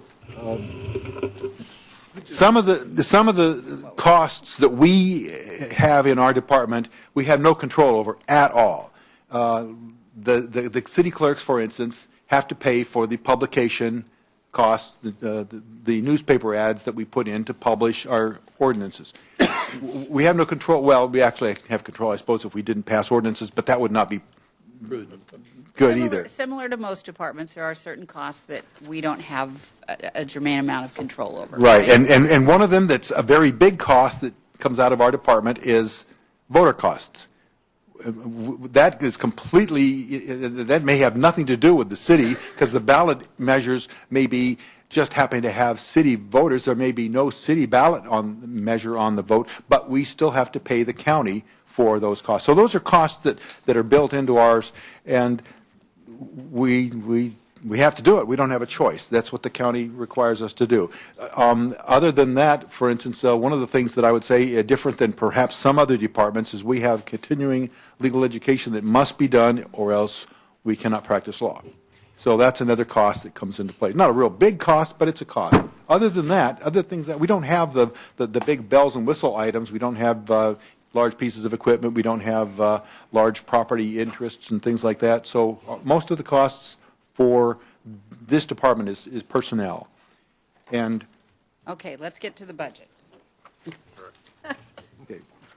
Well, one of the things I was going to say on 76, if you looked at our performance measures, we could have plugged in a few other things too, but those are probably representative. The public disclosure request, public records request is important. The number of ordinances we generate and criminal cases filed, or could have been criminal trials that went, or could have been forfeiture cases, could have been things like that. But those are good representations of what we do. Dan, can we go back to 75 for a minute to your objectives? Yes, sir. I expected to see something there with respect to the proposal that IT has to make our website a lot more friendly for citizens, and it gets to the records request thing. If people could more easily search our ordinances and the RCWs and all the stuff on our website, which may or may not be what Ron's going to propose when he comes to that stage, but it would seem like you ought to have an objective here to work with IT to see if legal can gain advantages from the new website design. Well, and that is something worth looking at. We actually have right now on our website access to archived records, and some very good, if you ask me. Well, and it may be that this is one of those areas where we could take advantage of some of the technological opportunities. We're probably going to approve what Ron's proposing, and I think you have a piece of that. Could have a big piece, maybe. And we certainly want to do that, because if somebody can look up an ordinance or look up a resolution or see some type of document, or agendas or minutes, it'll save the request coming through. Exactly. Sure, and I'd agree with you on that. So you'll add it as an objective? I will make that. I will add that in. Thank you. Yeah, I'm not quite sure that I know what else you might have in terms of questions, but again, we didn't have, our department did not have any program improvements. Short of people, I mean, again, the bulk of our costs are people, short of asking for people, which I cannot say we can justify at this point. We're keeping our head above water with the work we have. We love our work. We're happy in what we do, but that doesn't mean that it couldn't change down the road.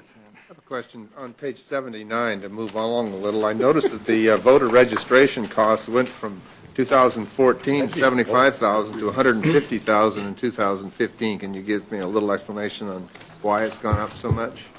Well, it's completely the dollar figures that the voter registration folks in the county tell us must be done. If there are lots of ballot measures, if there are elections, and the city elections charge us more actually than. And if it's a presidential election year, it's going to be more because more people vote. Okay, but it's also the same amount in 2016, so there's...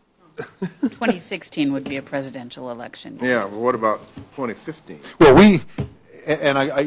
I hate to say this, but it's one of those areas where we really just don't get any choice. They tell us what you shall pay. We've actually had the argument why should the city have to pay for non-city elections, but that hasn't gone anywhere? We have council elections. Council elections in 2015 will add to that. And then presidential in 16. Presidential in 16. Since you don't have a microphone, Shelley, Thank you. I'm just saying what you're saying. I don't want you to think I'm just trying to steal your thunder. I just And the, want you to be. and the other thing that I'll throw out is as the population of the city has grown, the county has increased those costs for our budget. I see that the storage has gone away. Is that because we're using the basement now? That's correct. And our goal is to have as much records and archiving on site as possible. Okay. And again, we don't have, other than those things that where there are adjustments because of inflation or costs that go up, there's nothing new. We don't have much of a library. Our at least it used to be law libraries included lots and lots and lots of books. We do not have lots and lots and lots of books. Books are very expensive to maintain because you have to keep adding to them, updating them. We have electronic tools, and they're not only, I believe, faster, they're also less expensive than maintaining a library with the same amount of books. I don't know, I'm trying to finish up as close to 6? 5, 6. Are there any questions? Okay. Thank you, Dan. Thank you. All right, so that will conclude the third of either 5 or 6 budget meetings that we have scheduled for council. Thank you all for your work, and we are adjourned.